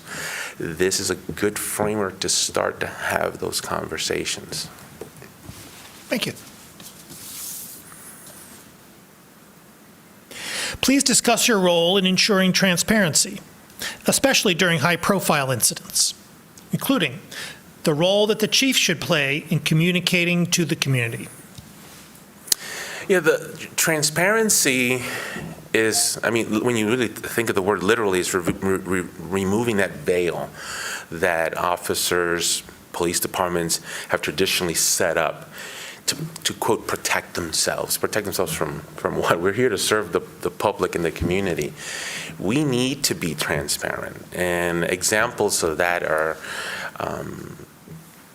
surveillance programs in San Diego, we have like 78 different surveillance programs. Well, transparency means I can go to community and say, I need these programs because it's going to help fight crime. Okay, that's nice. I think everyone will agree to that. The next question is but how do we know how those are going to be managed? How do we know that they're not going to be abused? That's where transparency comes in. Transparency is about opening those doors, really opening up your heart to, as a human being, to build connections with people from all walks of life, the people that we're here to serve, and not to forget that. And then be able to share data. So in my current position in internal affairs and working with the independent oversight group over there called the Commission on Police Practices, transparency is about me being the facilitator and sharing and making sure that they have what they need to be able to make the recommendations on policy changes, to be able to have the discussions on findings on investigations that they may not agree or want more information on. So everything starts with transparency, and it helps with legitimacy. It helps build trust with community, and it's not negotiable. We're here to serve. When you want the people that you're serving to trust you and to know that the internal operations of, in this case, the police department, is fair and impartial, and that they have a say in how the policing should be done for the region that you're policing. So in this particular case, it'd be Ann Arbor. I want to know what the community has to say, and they can't know if they don't know what's happening behind closed doors. Thank you. Please discuss your approach to ensuring that there is a culture of accountability to the community and between officers. Accountability is not something that can be delegated, right? Accountability is something that begins and ends with every member of the organization. I kind of call it this flattening of an organization where, yes, we are hierarchical, right? We have bosses at the top and chiefs and their reporting deputy chiefs and lieutenants and sergeants and officers working, right? But accountability begins with me. It begins with me setting the standards and walking the talk and helping to co-create and establish the culture that helps us look internally with a vulnerable eye and be okay, because cops just don't like being vulnerable. In the units that I've worked, we've established that trust internally where we can be vulnerable, where I've empowered, that's maybe not the right word, but I've created a culture where people can come to me and tell me when they disagree with something that I'm doing and to hold me accountable. You said this, and now you're saying that. You know what, you're right. One of the things I would really focus on are the sergeants. The sergeants are in the field. They are the first line supervision, perhaps the most important rank that exists out there. They are the ones that are they're kind of this two-way conduit per se, where you have administration giving them some direction, and it's how they filter it and how they deliver it to their officers that really makes us accountable. So having them holding those officers accountable, having those officers hold the sergeants accountable. One quick example of what I envision here is something that has happened in San Diego. Is we had a detective that was looking at a body-worn camera on an arrest that was made. And the arrest was legal, constitutional. There really was no issue with the arrest. But what she saw in that body-worn camera was the officer being unprofessional, berating in many ways the person that was being arrested. She sees this. There's the flattening of the organization. I'm not going to stand for that. She reports it to the detective sergeant. Seamless transition. This is the culture that's been established. Who brings it up the chain? We all get it. Now let's get internal affairs involved. Let's get the command staff involved. We need to do an internal investigation on this. We don't need to wait for the community to be the ones that complain. When you've established a culture of accountability, you can't deviate from that. It is the solid framework that keeps us going, and it requires us to get the feedback and the input from the community to also hold us accountable. That's why working with oversight groups is imperative, useful, necessary, and I think non-negotiable. A department that does not have those good relationships cannot possibly be held accountable, because the community that we serve are the ones that have to come and give us wisdom at times about, no, this is how we learn, this is how we evolve. And I have this vision about evolving the profession of policing, and to make Ann Arbor really be this model agency where people, that's how it's done the right way. I happen to come from a place I'm very proud of in San Diego that really has established that culture that's the only thing I've known for 28 years. And that's what I intend to bring here to San Diego, where accountability starts with me, it's non-negotiable, and you can't delegate it. Thank you. Acknowledging that all police agencies engage in training, we have still seen several instances of unjustified use of force across the country. Please discuss your views on de-escalation training or other measures to prevent out-of-policy use of force. Training is often viewed as this checklist, just like community policing. It's a checklist, a check the box. We gave them training. We've complied. We've complied with mandatory rules, statutes, regulations. No, that's not what training should be. What training should be is purposeful, mindful, and really a collaborative process with community. Because when we've seen those incidents where there has been abuse of the community, I guarantee you, not knowing all the details of any of those cases other than what we all see on TV at times, is that, yeah, they all had training. They all had training on, no, you don't beat people up. You don't strangle them to death. You don't kneel on their head, on their neck. But what good is it if it's not part of the culture then where it's elevated to a level where it becomes meaningful? So this is what I've done in order to accomplish that. I was tasked with developing an effective interactions training for newer officers who were transitioning from the police academy to face training. And there was this gap of what we call agency-specific training. So the task was, we need to figure out how to de-escalate the emotions, right? De-escalation training, which tends to be about the tactics. Yes, we do very well, and you bring the resources and less lethal alternatives and helicopters and canines and negotiating teams, all that stuff. But what we haven't focused, at least up to that point that I saw the gap, was a de-escalation of emotions. So what I did was I went out to the community that is traditionally over-policed, the community that is traditionally marginalized.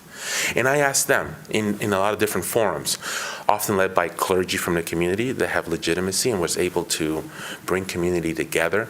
And I talked to them, and my team, it wasn't just me, my team and I talked to them and really figured out, give me examples of how officers, of what you see out there. One example that came to mind was there was a gentleman that was walking with a cane, and an officer talked to them and ordered them to drop the cane. That way they could be safe because the cane could be used as a weapon.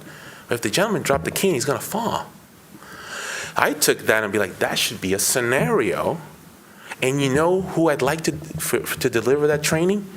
The community members themselves. So I established this model that I call IMPACT, Interactive Mental Modeling, Police and Community Training Together.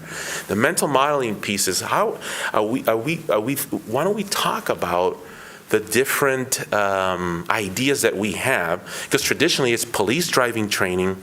These are the scenarios that I think you need to know, and the role players are going to be officers who are going to tell you what you did and did not do wrong.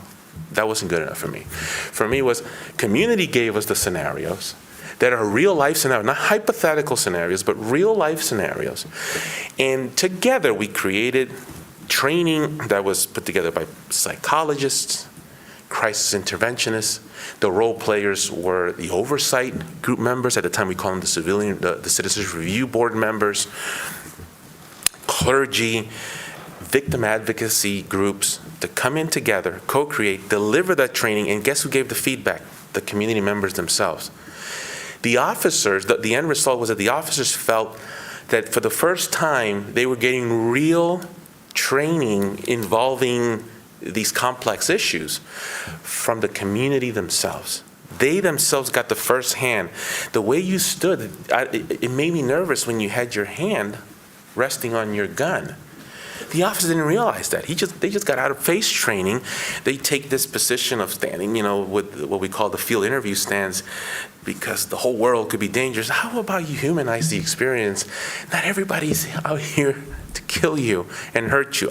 Yes, of course there are incidents of violence towards officers.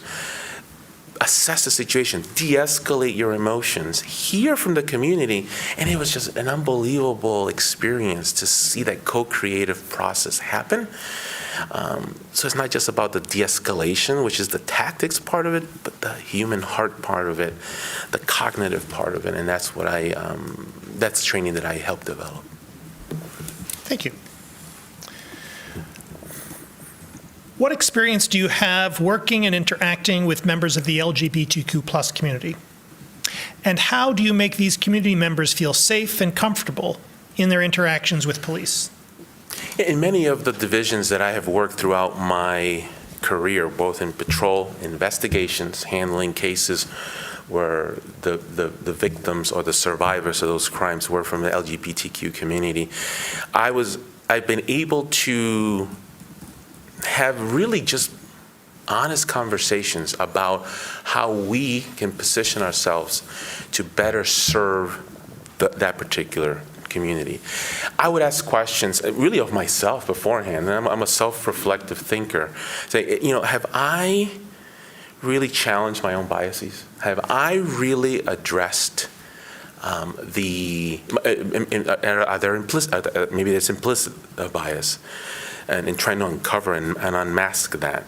Have I listened and gotten feedback from the community and put into practice systems, at least from what I can control with my teams, that take that feedback into consideration?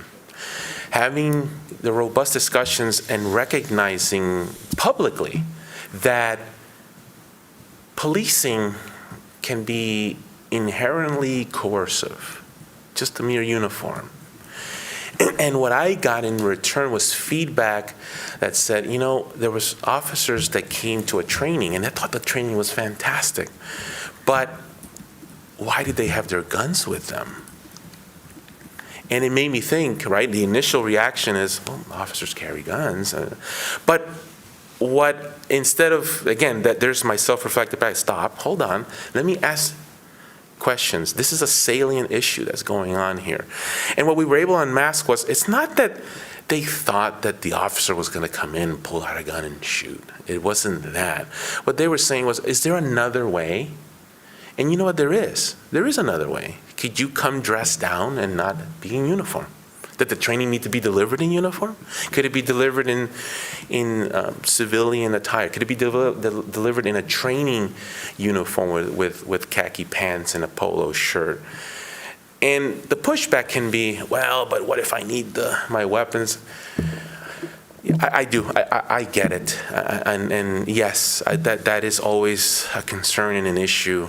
But I think that when you put it on a balance, and in these particular situations, when we got feedback from the community that this is what they wanted, yeah, I can accommodate that. And I can rest assured that I will educate my team on alternative responses to, in this case, training, or alternative responses so that when we show up to investigate a sexual assault involving a member of the LGBT community, that we're asking the right questions, that we are understanding physically how we're standing or sitting, how we position ourselves, are we doing it in a place? Does it have to be at the police facility, or can it be in a center that they feel comfortable with? We can drive to those places, can't we? Why do they always have to come to the police facility to do that? They feel more comfortable over there? So those are some examples of how I've dealt with that and leading a lot of these units, especially major crimes units like sexual assaults and major domestic violence. I've been able to have those discussions by learning from the community, doing self-reflective practice, and educating my team about alternative and likely better responses to those concerns. Thank you. Please discuss steps you've taken during your career to counter the effects of implicit bias. Well, obviously, I shared one of those with you, but I'm a trainer on implicit bias, and I think that the most simplistic way, this is how that I try to explain to people, is we have got to publicly acknowledge that it exists. If we're in denial, and it doesn't make us bad people because we have implicit bias. Implicit bias just means that, first of all, we have to, if we understand from the beginning that as human beings, we have a heart that beats, right? We have a brain and it thinks, that we have bias. And that doesn't necessarily make us bad people. Acting on those biases, acting on those impulses, not checking them. Now, some of those biases are not good, but that's not what I typically see with officers that we've screened them and gotten them to this point in the career, at least with the standards as high as we've set them in San Diego to hire people.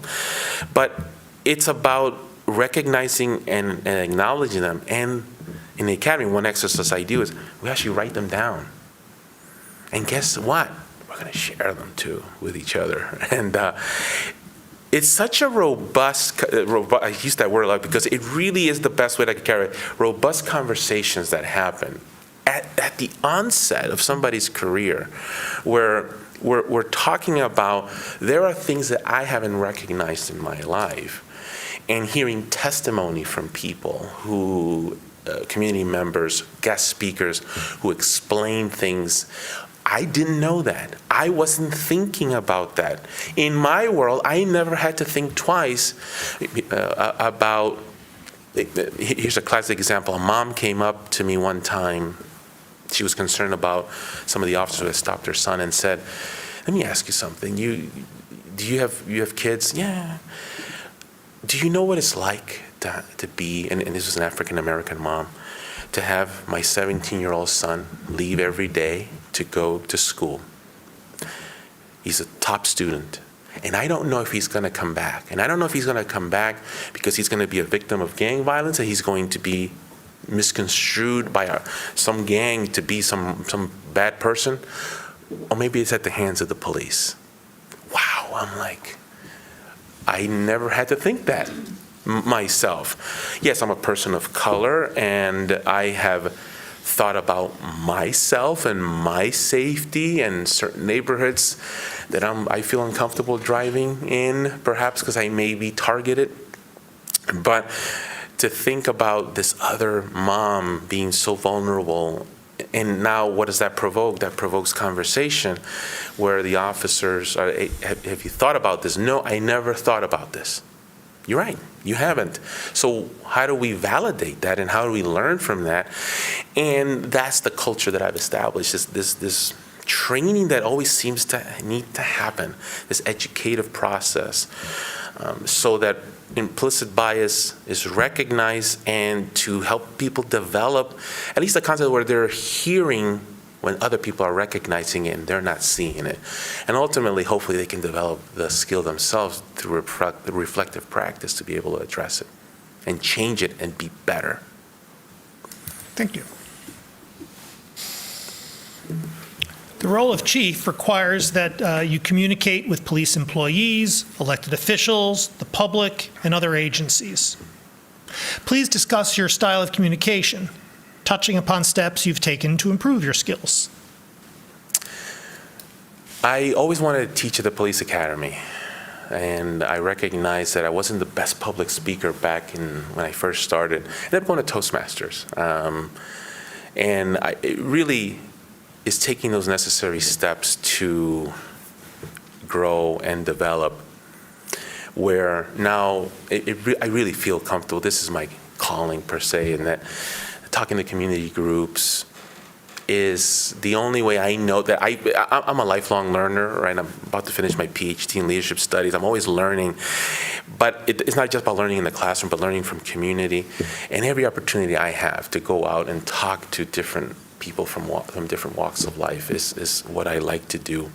But there's also this piece about internal communications that we need to work in, and it is understanding how to deliver the message in the language, in a language per se, that to almost translate it into a language that really works for the receiver, and understanding that and being genuine and authentic at the same time.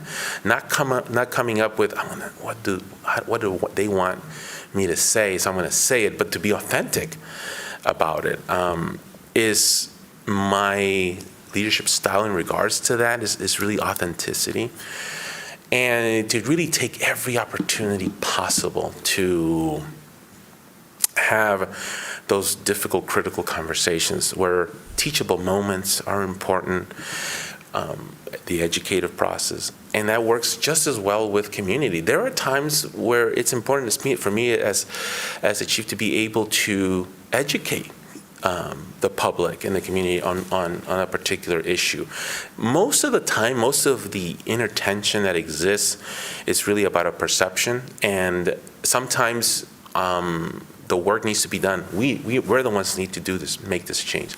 Other times, educating the public and giving them a perspective so that they can understand why things are happening, because when people have concerns and complaints, and we just blow them off and don't validate those, not a good thing. So likewise with officers, they're going to come and they are concerned about a staffing model, or about mandatory overtime, or about a policy. Well, a place like Ann Arbor specifically being a lot smaller, I mean, San Diego has 1,800 officers. Here you have a little over 100. I'm going to be able to do that a lot more readily, where I'm the one that's in part with my command staff, but be the ones delivering the message, having those robust conversations in every opportunity that you get. And it doesn't have to be formal. It could be out on a traffic stop, pulling somebody aside and communicating with them, to having formal training, to doing it at lineups or briefings, to community meetings, and inviting people from my teams, even officers, community relations officers, to command staff, to sergeants, to all be a participant per se in this process.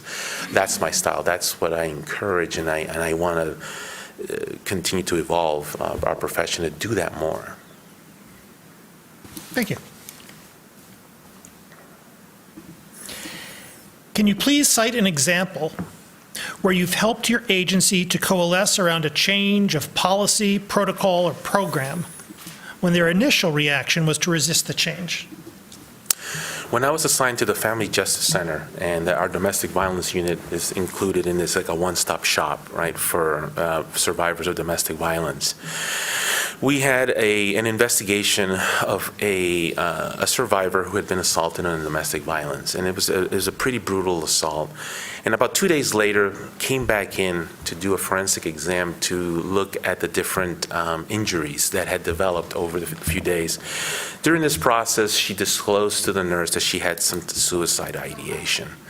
And the nurse did what the nurse needed to do, which was a mandated report, and notified the detective in charge of the case, and the officer did what was within policy. I'm going to get, we have a psychiatric emergency response team, which is an officer and a clinician, to respond out and to talk to her and evaluate whether she met the, quote, criteria for a 72-hour hold.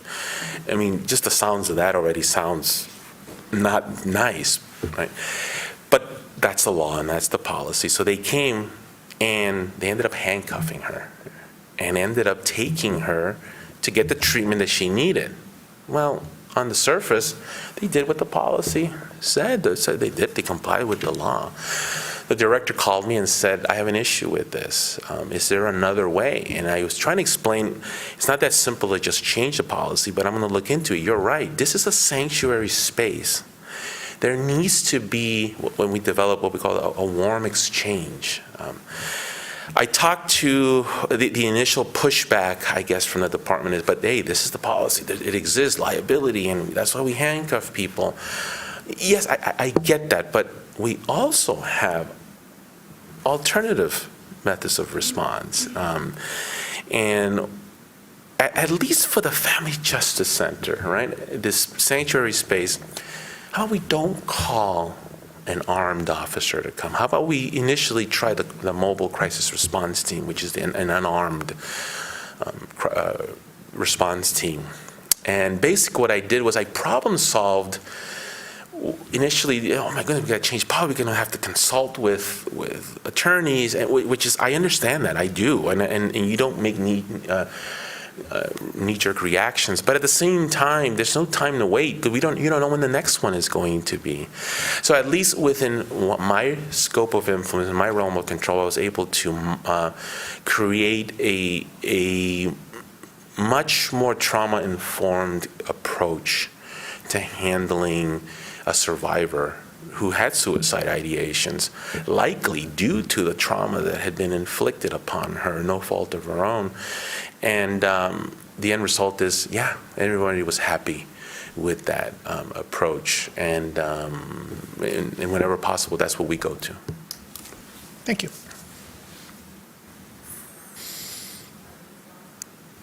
Please share your experience or philosophy around the use of police data in helping your department be more transparent. Do you see any limitations in using data to solve problems? Yeah, data is important, and obviously as a researcher, I totally understand it, but it's only as good as the system that was set up to obtain the data, so that's the limitation of it. Data gives us a snapshot of a picture, per se, of something that may be happening, but what it often neglects to consider is the human analysis of it, the human component to interpret it, and to not just rely on it at face value. So, for example, in San Diego, one of the things that we track, like I'm sure every police department, is use of force data. Right? That's given how many incidents of force. We took it a step further. We have a category that goes, show of force data. Are we tracking that? What does that mean? Use of force, you go hands-on, maybe you take somebody to the ground, you perhaps maybe use a baton or a pepper spray, the classic use of force. A show of force is the officers show up, and they now have to articulate or document, did they take out one of those other systems, baton, and what was the result of that happened, right? It's a way to really measure. It's data, additional data on top of use of force data that gives us a more complete picture about our de-escalation policies. Are we noticing that when a police dog shows up on scene that there are less incidents of data, of force? And even that, isn't that incomplete? Because it still doesn't capture the feeling and the emotion that the receiver, in this case, has. So it's important to share that data with community. It's important to talk about that data. It's important to go deeper than what traditional data collection practices are, so that you have a much more robust conversation, a much more detailed, substantive conversation. And when you share it with community, they're like, yeah, I understand that that's what it shows, but this is what I'm hearing in my community. Okay, well, this data didn't capture that. So now I think we need to develop better data to really capture the whole picture. And that's what the evolution of policing is. We sometimes miss the mark, and we need to do better. Thank you. And this is our last formal question. We perhaps will have some time for other council member questions or follow-ups afterwards, but how would you ensure the mental well-being of your officers? And please share an example of where you collaborated with outside agencies on mental health issues that affect the entire community? Yeah, that's been a big part of working neighborhood policing division for me. A neighborhood policing division in San Diego was specifically formed to address quality of life issues involving homelessness issues, mental health response issues that are often layered, and of course illicit drug use, all of which need to be looked at as a whole. And so from the community perspective side, to take the latter part of your question, was I have been part of the countywide, San Diego Countywide Council to develop more alternative responses to policing. For example, I explained the mobile crisis response team. So I was on the council when we began having this idea about how to develop that several years ago. But that's not enough. We need a layered response. So what happens when the mobile crisis response team is not available or can't take the call? Should it just automatically go to an officer? No, we have the psychiatric emergency response team, which is now an officer and a trained clinician who can help de-escalate and help guide perhaps officers' decisions about how to manage a particular scene. An example is in San Diego, you have the Coronado Bridge, which goes from San Diego to Coronado, the second largest amount of suicide attempts in the country after the Golden Gate Bridge. I was field commander. I show up to a scene of an 18-year-old young lady who was on the ledge, pretty high on the bridge, holding on, threatening to jump. We got an emergency negotiations team there to talk to her, but the psychiatric emergency response team showed up. The clinician, we got her name, the clinician pulled up her history. The clinician was able to inform us, do not talk to her about her mom, because that was a trigger before. Now with that additional bit of information, we give that to and there were other bits of information, gave it to the negotiator, didn't talk about that, and instead found, but last time, this is what worked. 4 p.m. it started, at midnight she came off the bridge. A life was saved, no force had to be used. The only people that were inconvenienced was the people that wanted to cross the bridge. Go around, I'm sorry, but this life is too important. The first part of your question has to do with officer wellness, and I did that for 2 years. To me, the officer wellness is so important. Once you have established a robust wellness program internally to deal with issues of mental illness, even within the department, officers struggling with alcohol addiction or opioids due to injuries and pain that they take, and you have developed a system that is recognized by the Police Executive Research Foundation. They did us as the model for wellness back in 2017 in one of their publications, is that this is how you sustain an officer wellness program. This is how robust it needs to be, so that we pair officers with specific police psychological psychologists or psychiatrists. We pair officers with alcohol treatment program that's tailored to fire, law enforcement, military, so they don't feel like they're just talking about their stuff with other people that aren't, quote, like them. But that's, you need every support that you can. And having those officers come back 45, 90 days later, being treated, being healthy, before they do something stupid and drive and wrap their car around a school bus and kill 3 children. That is what I believe in is so important, because when you have those systems in place, what ends up happening is the community benefits from it. Because now you have a system of better public servants out there who are happy, who love coming to work, who aren't as disgruntled. I say as disgruntled because cops are always going to be disgruntled a little bit. But that's what we want to do, and that's my vision for San Diego, for Ann Arbor, to basically continue that path that I've been on for many years as peer supporters, teachable moments, taking care of officers who are human beings and see things that other people will never see in their lives. Thank you. We have 6 minutes left. If there are follow-on questions or others. Councilmember Song. Thank thank you for being here on this very warm Michigan day. Yes. Coming from San Diego, so that's our warm welcome. So my question for you is that we started off speaking to the DOJ's 21st Century Policing Report. In this community, I've heard of other documents being referenced in when we talk about policing or that guide their thinking around policing, including a book, We Do This Till We Free Us, Abolitionists Organizing and Transforming Justice, or the ordinance that establishes our Police Oversight Commission. So how would you engage with these communities whose perspectives around policing range from abolition to ensuring our police appropriately meets our community's needs without harm?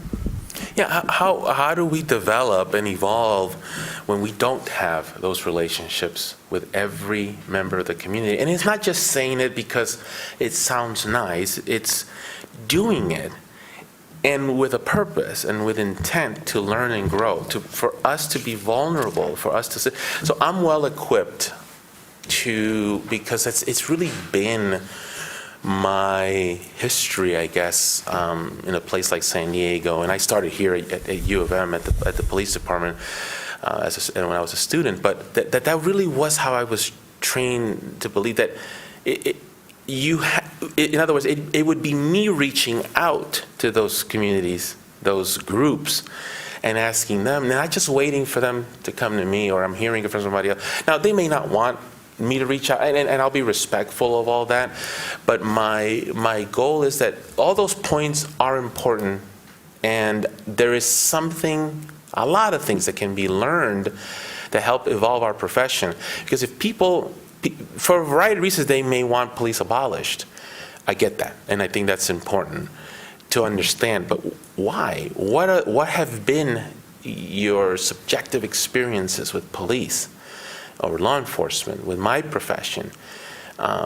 And I can learn. We're not going to be that way. And it's not really about convincing anyone to change their philosophy or mindset and to bang my hand and say, you better believe this, but on the contrary, to say, thank you for letting us know, because that knowledge, those salient issues are the ones I'm going to take back, as I have done for so many years in my career in San Diego, and do it here, is to develop better policy by having those conversations and educating and creating a culture within our organization so that the officers are trusting me as well, that when I'm telling them, it's like, listen, this is important. And not just me, but my command staff. So it's a lot of layers to it. I welcome that. In fact, that I think is what interests me about this job. I don't want to go to a place to just carry a baton or a torch and hand it off to whoever 5-10 years later. That's not what I want. I want to really work with all these different points of views and communities to make them better. Thank you. Make us better. Thank you. Other questions or follow-ups?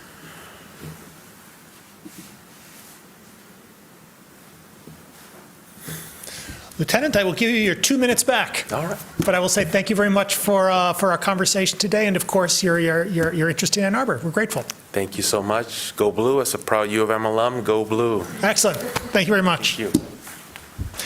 We'll take a break and re-adjourn at 11:30.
We are back after a short break for another of our police chief candidate interviews. Second Deputy Chief Hope, welcome to Ann Arbor. Thank you for having me. It's a pleasure having you here.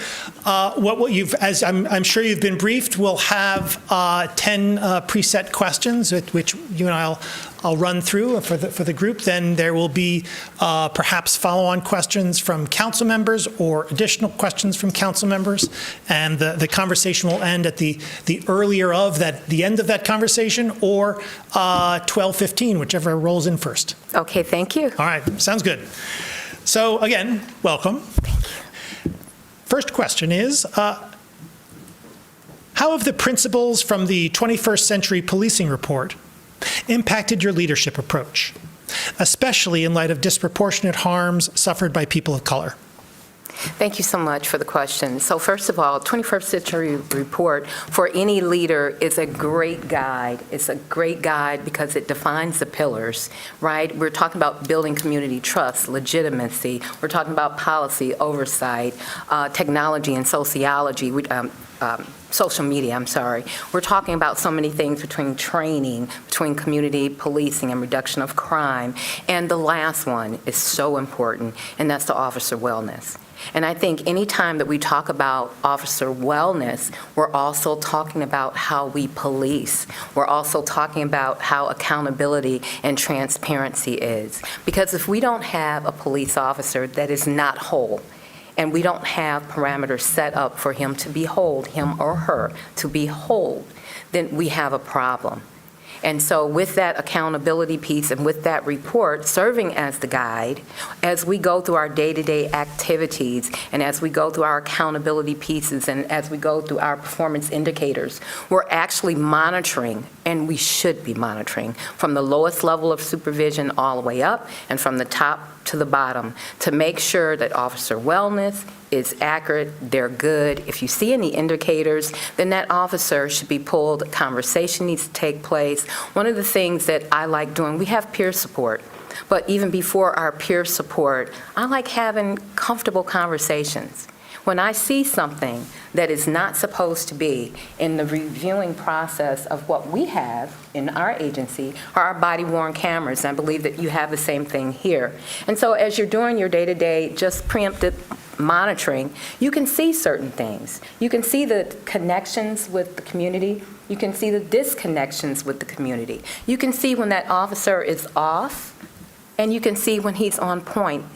And that's when you need to make decisions like, what is really going on with this officer? And I'm trying to be very authentic when I speak, because there's no textbook about how we do what we do. It's about what you're observing. And the accountability piece is really about what you see and providing those necessary services for these particular men and women who are trying to serve the community. And so that's what this is about. So as we step out and we continue to try to build this trust, there has to be performance indicators that are placed. And then when we talk about legitimacy and our trust, the small things that we do to make sure that our officers are safe, the community can appreciate it. The community can say, hey, this officer had a bad day, there could be a complaint, and that is surely up to leadership as well as the management team to make sure that we are good and we are in a safe place so that we can always serve with excellence for our community members. Thank you. Thank you.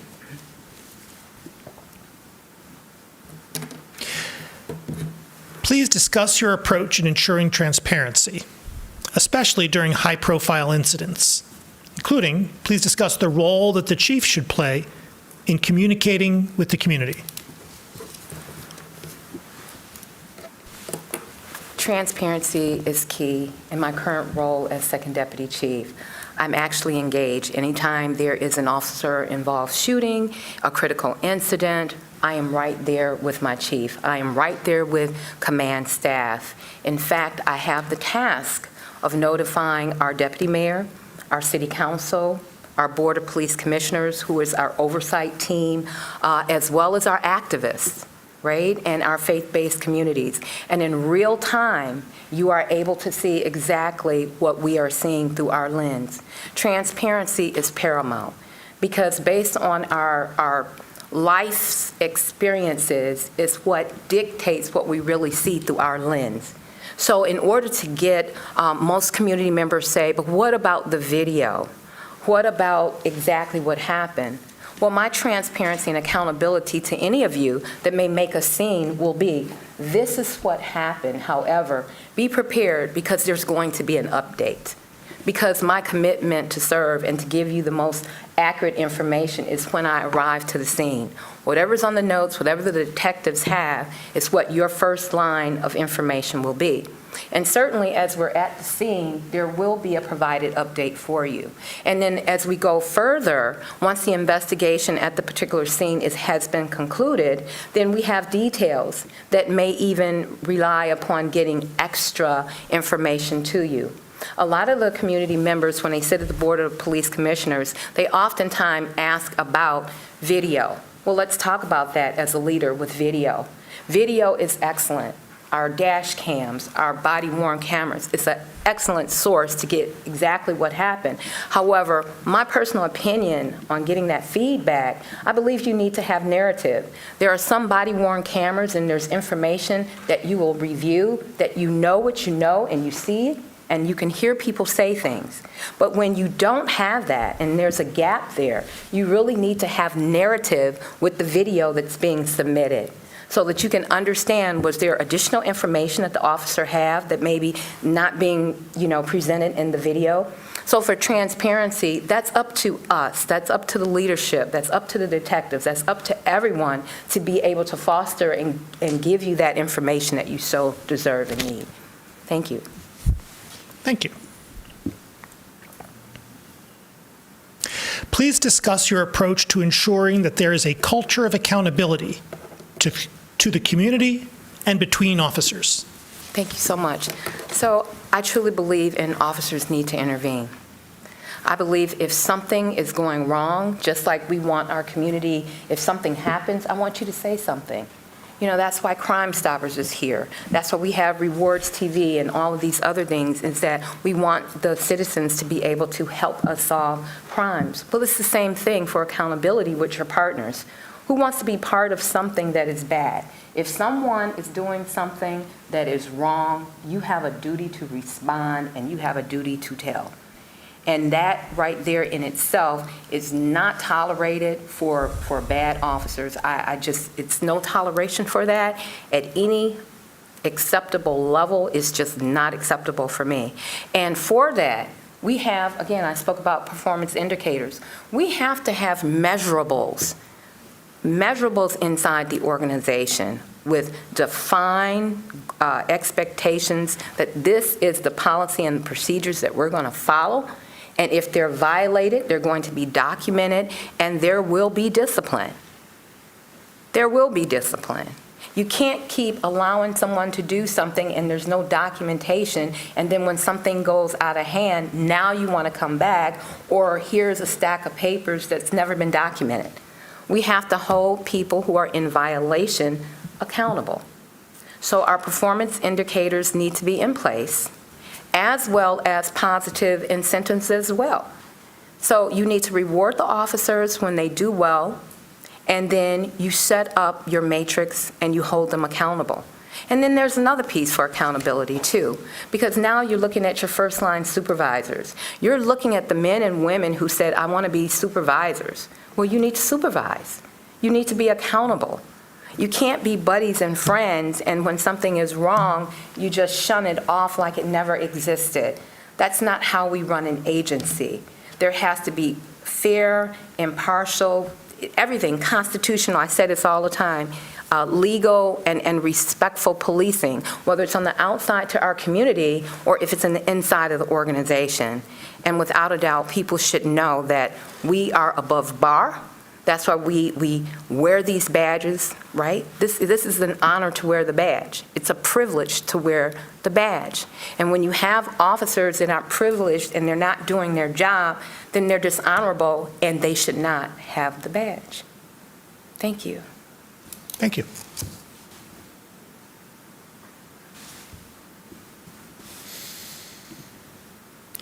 Acknowledging that all police agencies engage in training, we've still seen instances of unjustified use of force across the country. Please discuss your views on de-escalation training or other measures to prevent out-of-policy use of force. Thank you so much on the training. For use of force training, de-escalation training, first of all, what I'm finding is that we need to have consistency in our training. So in other words, if we're at the academy and we have a class that's going through, we need to have a consistent trainer. If I teach the class, I'm coming from a different perspective as if someone else was training. And so when you're sending that group back to an agency, everyone needs to be consistent. It shouldn't be my way. It should be one person's training to hold that particular trainer accountable for the training. And also, we should be looking at best practices too. So best practices are very, very important when it comes to our use of force training and as well as our de-escalation.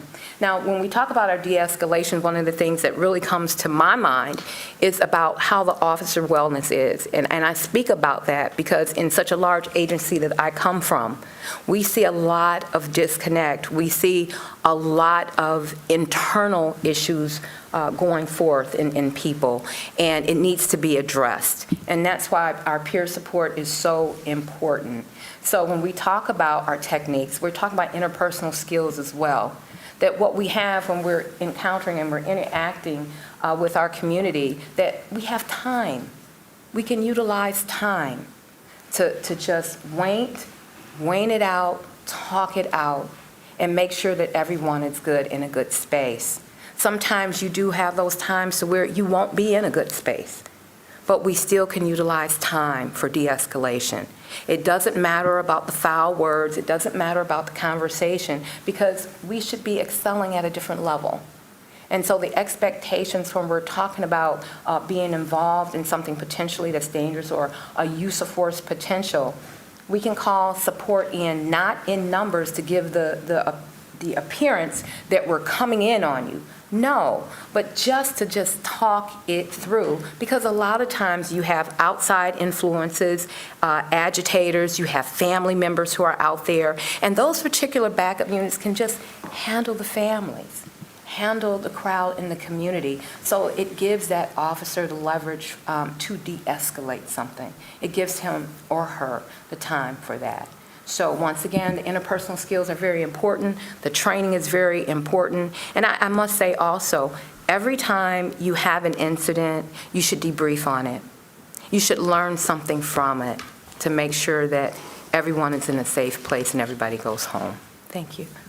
Thank you.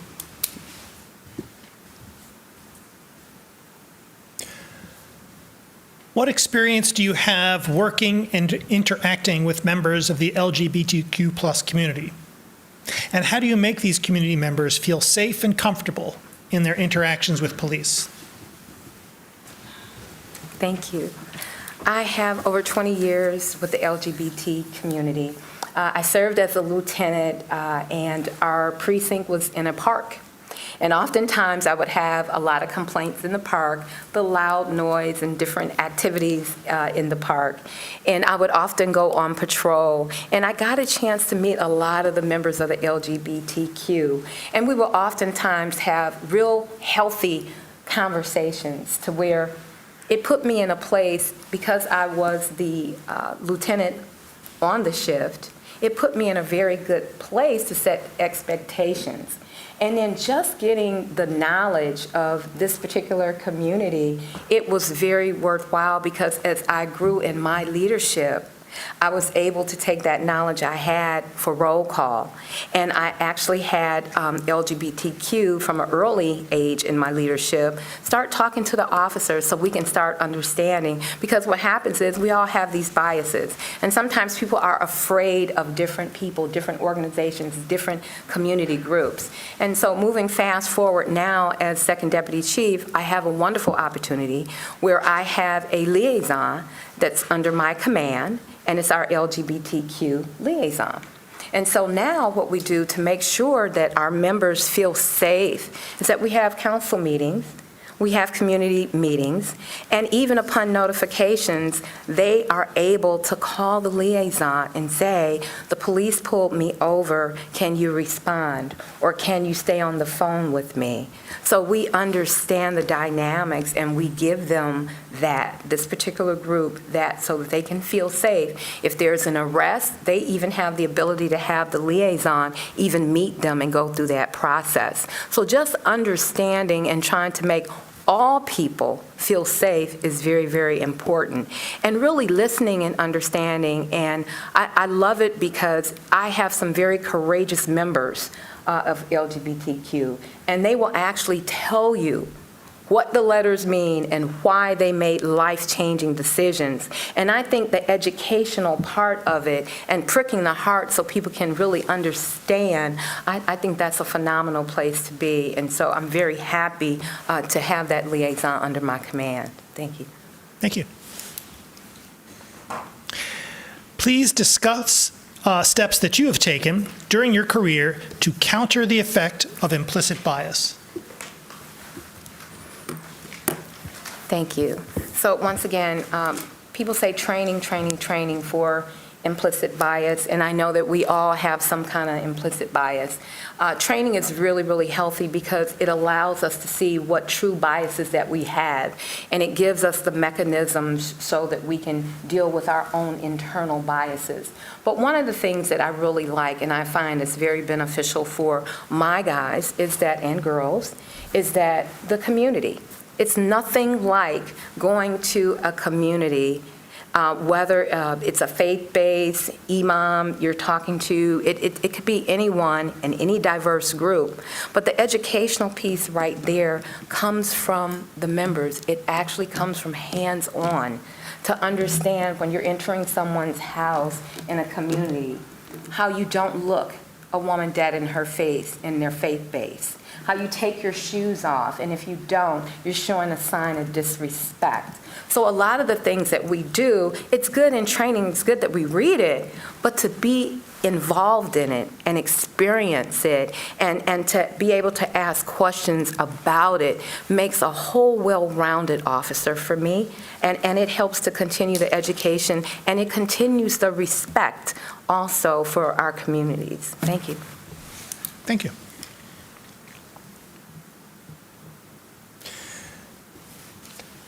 The role of chief requires that you communicate with police employees, elected officials, the public, and other city agencies. Please discuss your style of communication, touching upon steps you've taken to improve your skills. Thank you. Thank you. The communication with the elected officials, and like I've stated before, weekly, I am involved with our city council members weekly. And one of the things that I have found out that's very useful, and I understand I'm looking, you all have wards and we have districts, is really to understand what's special about your ward and what you need. It's to partner with, because I know that each of you represent something different in your ward and you need something different. And it's to be the best partner for the police department that I can be for you. And so that support is very paramount. And so what that truly means is that I'm going to show up to your events. I'm going to make sure that you have the people there that you need. I'm going to make sure that whatever it is, that we have the resources together, even if we have to network together. So when we're talking about the relationship, it's really about having these personal conversations of the need, because we're all elected to serve the community, and we all want to get it right. And so when we're doing our legwork within our own prospective wards, we already know what the community needs. And to take it a step further is that this group collaboration is that not just with you all one-on-one, but also our staffing needs to be part of this. Because if somebody is out of pocket, then you already know that you have a number 2, a number 3, a community officer or someone that can fulfill that role for you, whatever you need, with trust, because you and I have that trust. We've built that. And I would feel comfortable to say, council member, I can't make that meeting, but I'm going to send Lieutenant to the meeting, and then you feel very, very good.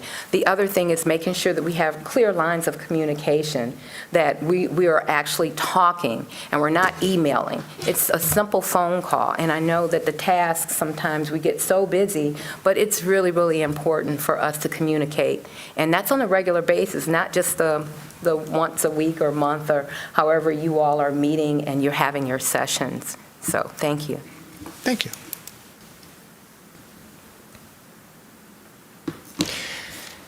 Can you please cite an example of where you've helped your agency to coalesce around a change of policy, protocol, or program when the initial reaction was to resist the change? Yes, thank you. I have an experience where, as a new captain, and this scenario comes up because it was a great task for me.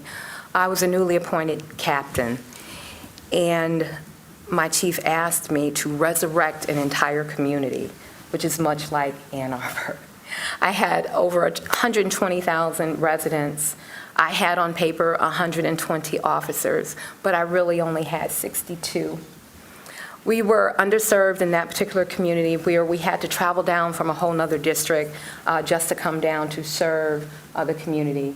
And this was the community that had a waterfront. It had the stakeholders, the businesses, part of our downtown area. We had a lot of wealthy communities, and we had low-income communities. And the biggest task for me was that my staffing didn't look like me, and it did not look like the community that we were serving. And so my task on that was that thinking about how we can really bring in the community, I decided to put on gym shoes and jeans and start knocking on doors and introducing myself along with my staff, along with my team. And for that, I just told people, I need you and I need you. I need you to come to this meeting. People were a little more reluctant to see me, someone that looked like them in the community, but I had my team with me. So it was all of us. So if you say I'm coming, you're taking the buy-in initially for all of us. And then once that staging happened and working on that, once we start having our community meetings for the accountability piece and building up this particular community, I allowed my officers to come in. And so now we're having discussions at the table with the community that didn't even want us there, with members of our department that didn't look like them. And once we got everybody in tune, then elected officials started coming to the meetings. Then our oversight committee started coming to the meetings. And then it became a healthy conversation. I started having training for our community and more training in our community and trying to invest in those things that our community wanted and just really listening to how they really wanted to be policed, because they were underserved, and being able to police the way that they wanted to be policed in that community, it just broke the barriers. And it just allowed me the flexibility now to meet with our activists, to meet with our ambassadors of various communities over there, and we worked together. And what happened after that, total reduction of crime. I had eyes and ears. I built from training what is out of place, and everyone became a true partner. And I'm so proud of that, and I'm so proud of the community today that exists. Thank you. Thank you.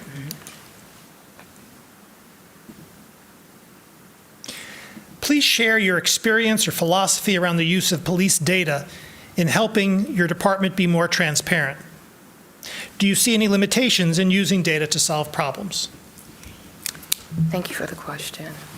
So our data, coming from a large agency, we utilize what we call license plate readers, the elephant in the room, the facial recognition. We have a lot of different things that we utilize.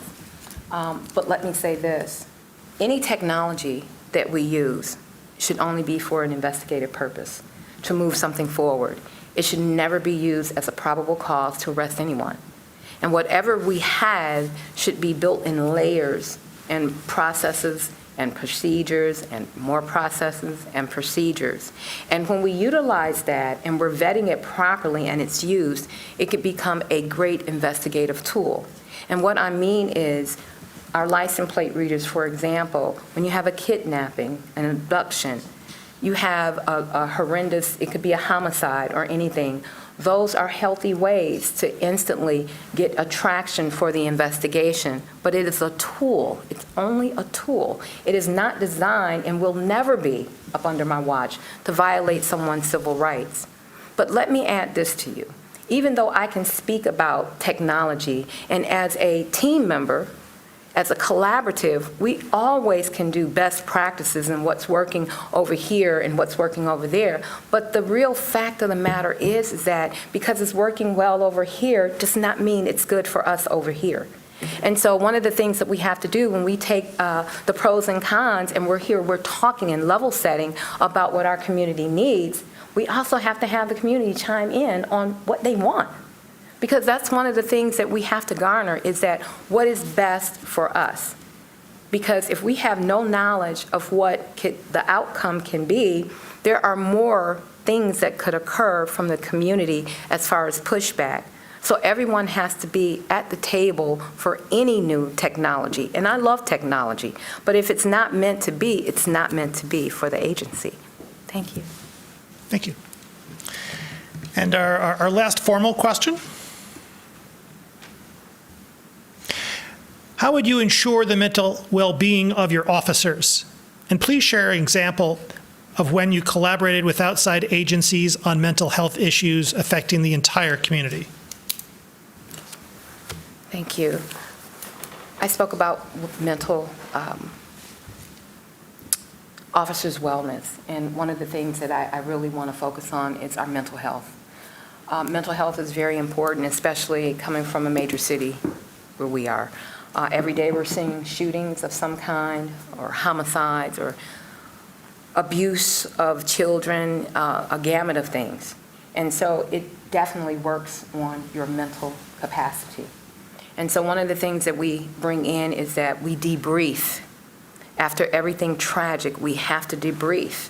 And in the conversations as we're debriefing, you can see the trauma. And as a leader, you know that you need to give that officer some space. So that's when you bring in your peer support groups. That's what we do. We bring in our chaplains. We utilize all mechanisms to give the officers freedoms anonymously that they can go and they can talk to someone. On a larger scale, one of the things that we do, and I say we do as a team, is mental wellness fairs.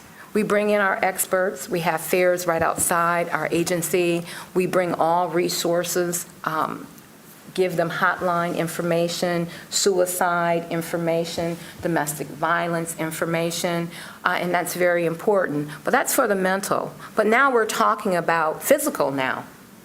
You can't just sit behind a desk. We know that. We want to be active, and we want to have safe spaces for our officers. So we want to provide rooms where they can just meditate, clear their minds. We also want to have where we have gyms available. You know, if your agency doesn't have one, maybe it's something that's built into the insurance policy that will promote health and wellness for the particular officer. But we give them an opportunity all the time to utilize all of these available resources to make them whole. The other thing is about officer wellness as far as work-life balance. Making sure that our officers are not tasked and overworked. We understand a lot of our new officers, they're go-getters and they want to work a lot of overtime. But these are things that could go bad really quickly if it's not being monitored.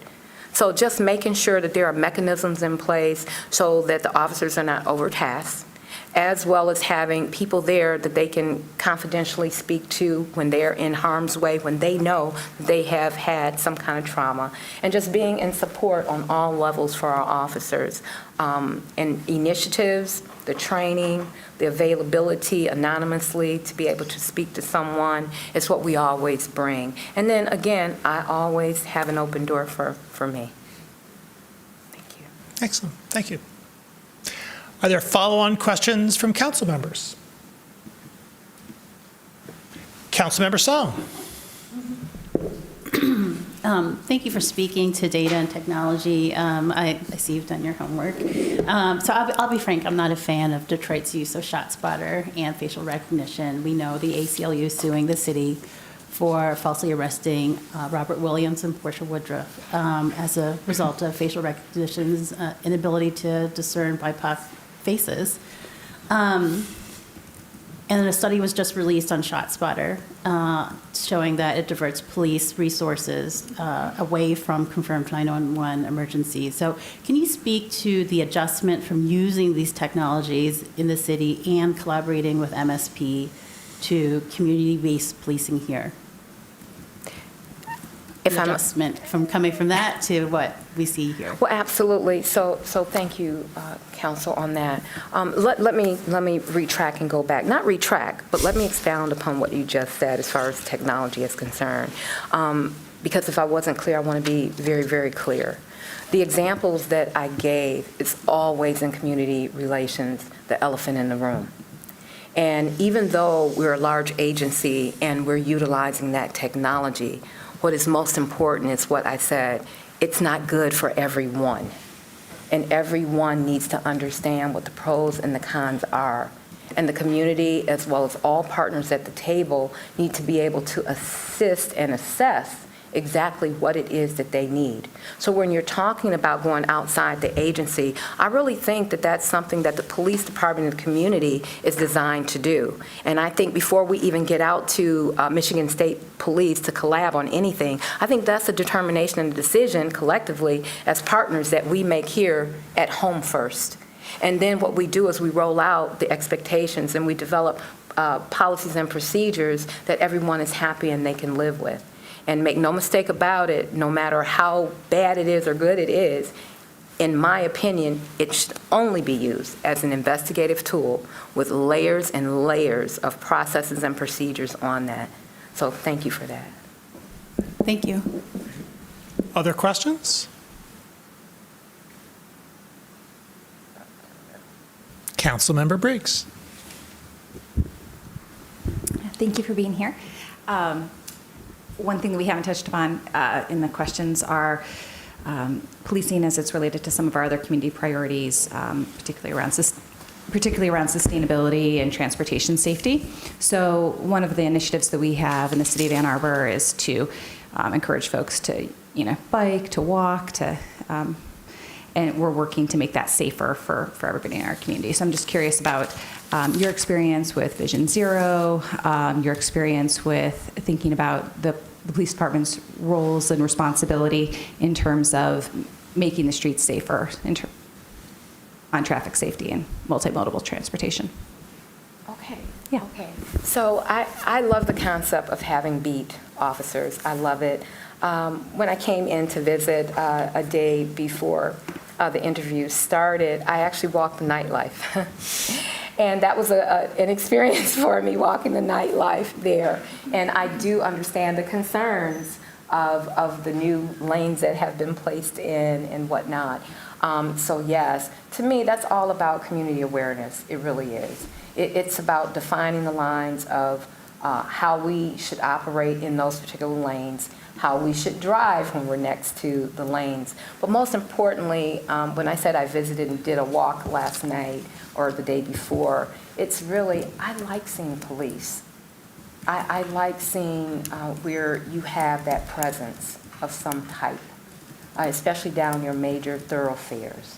I just want everyone to be safe in that fashion. And when you're talking about the safety, whether you're on the bike or a scooter, that takes a lot of community conversations at that. Because especially when you have the students, you know how we are. The earplugs in and you're going. And we have to use times for educational moments to really get the messaging out that people can lose their lives out here. And for people to slow down, respect what the borders, respect the lines, and I think that's more public service announcements and on training on that. So thank you. Additional questions?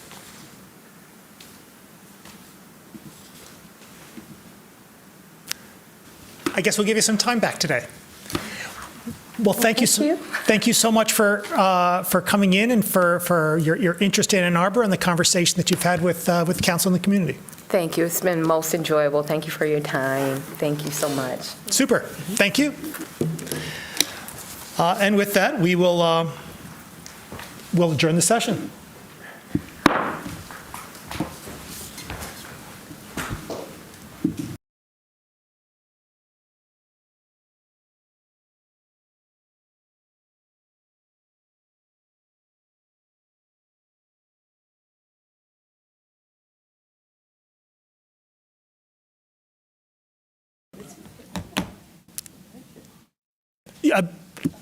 If you wish.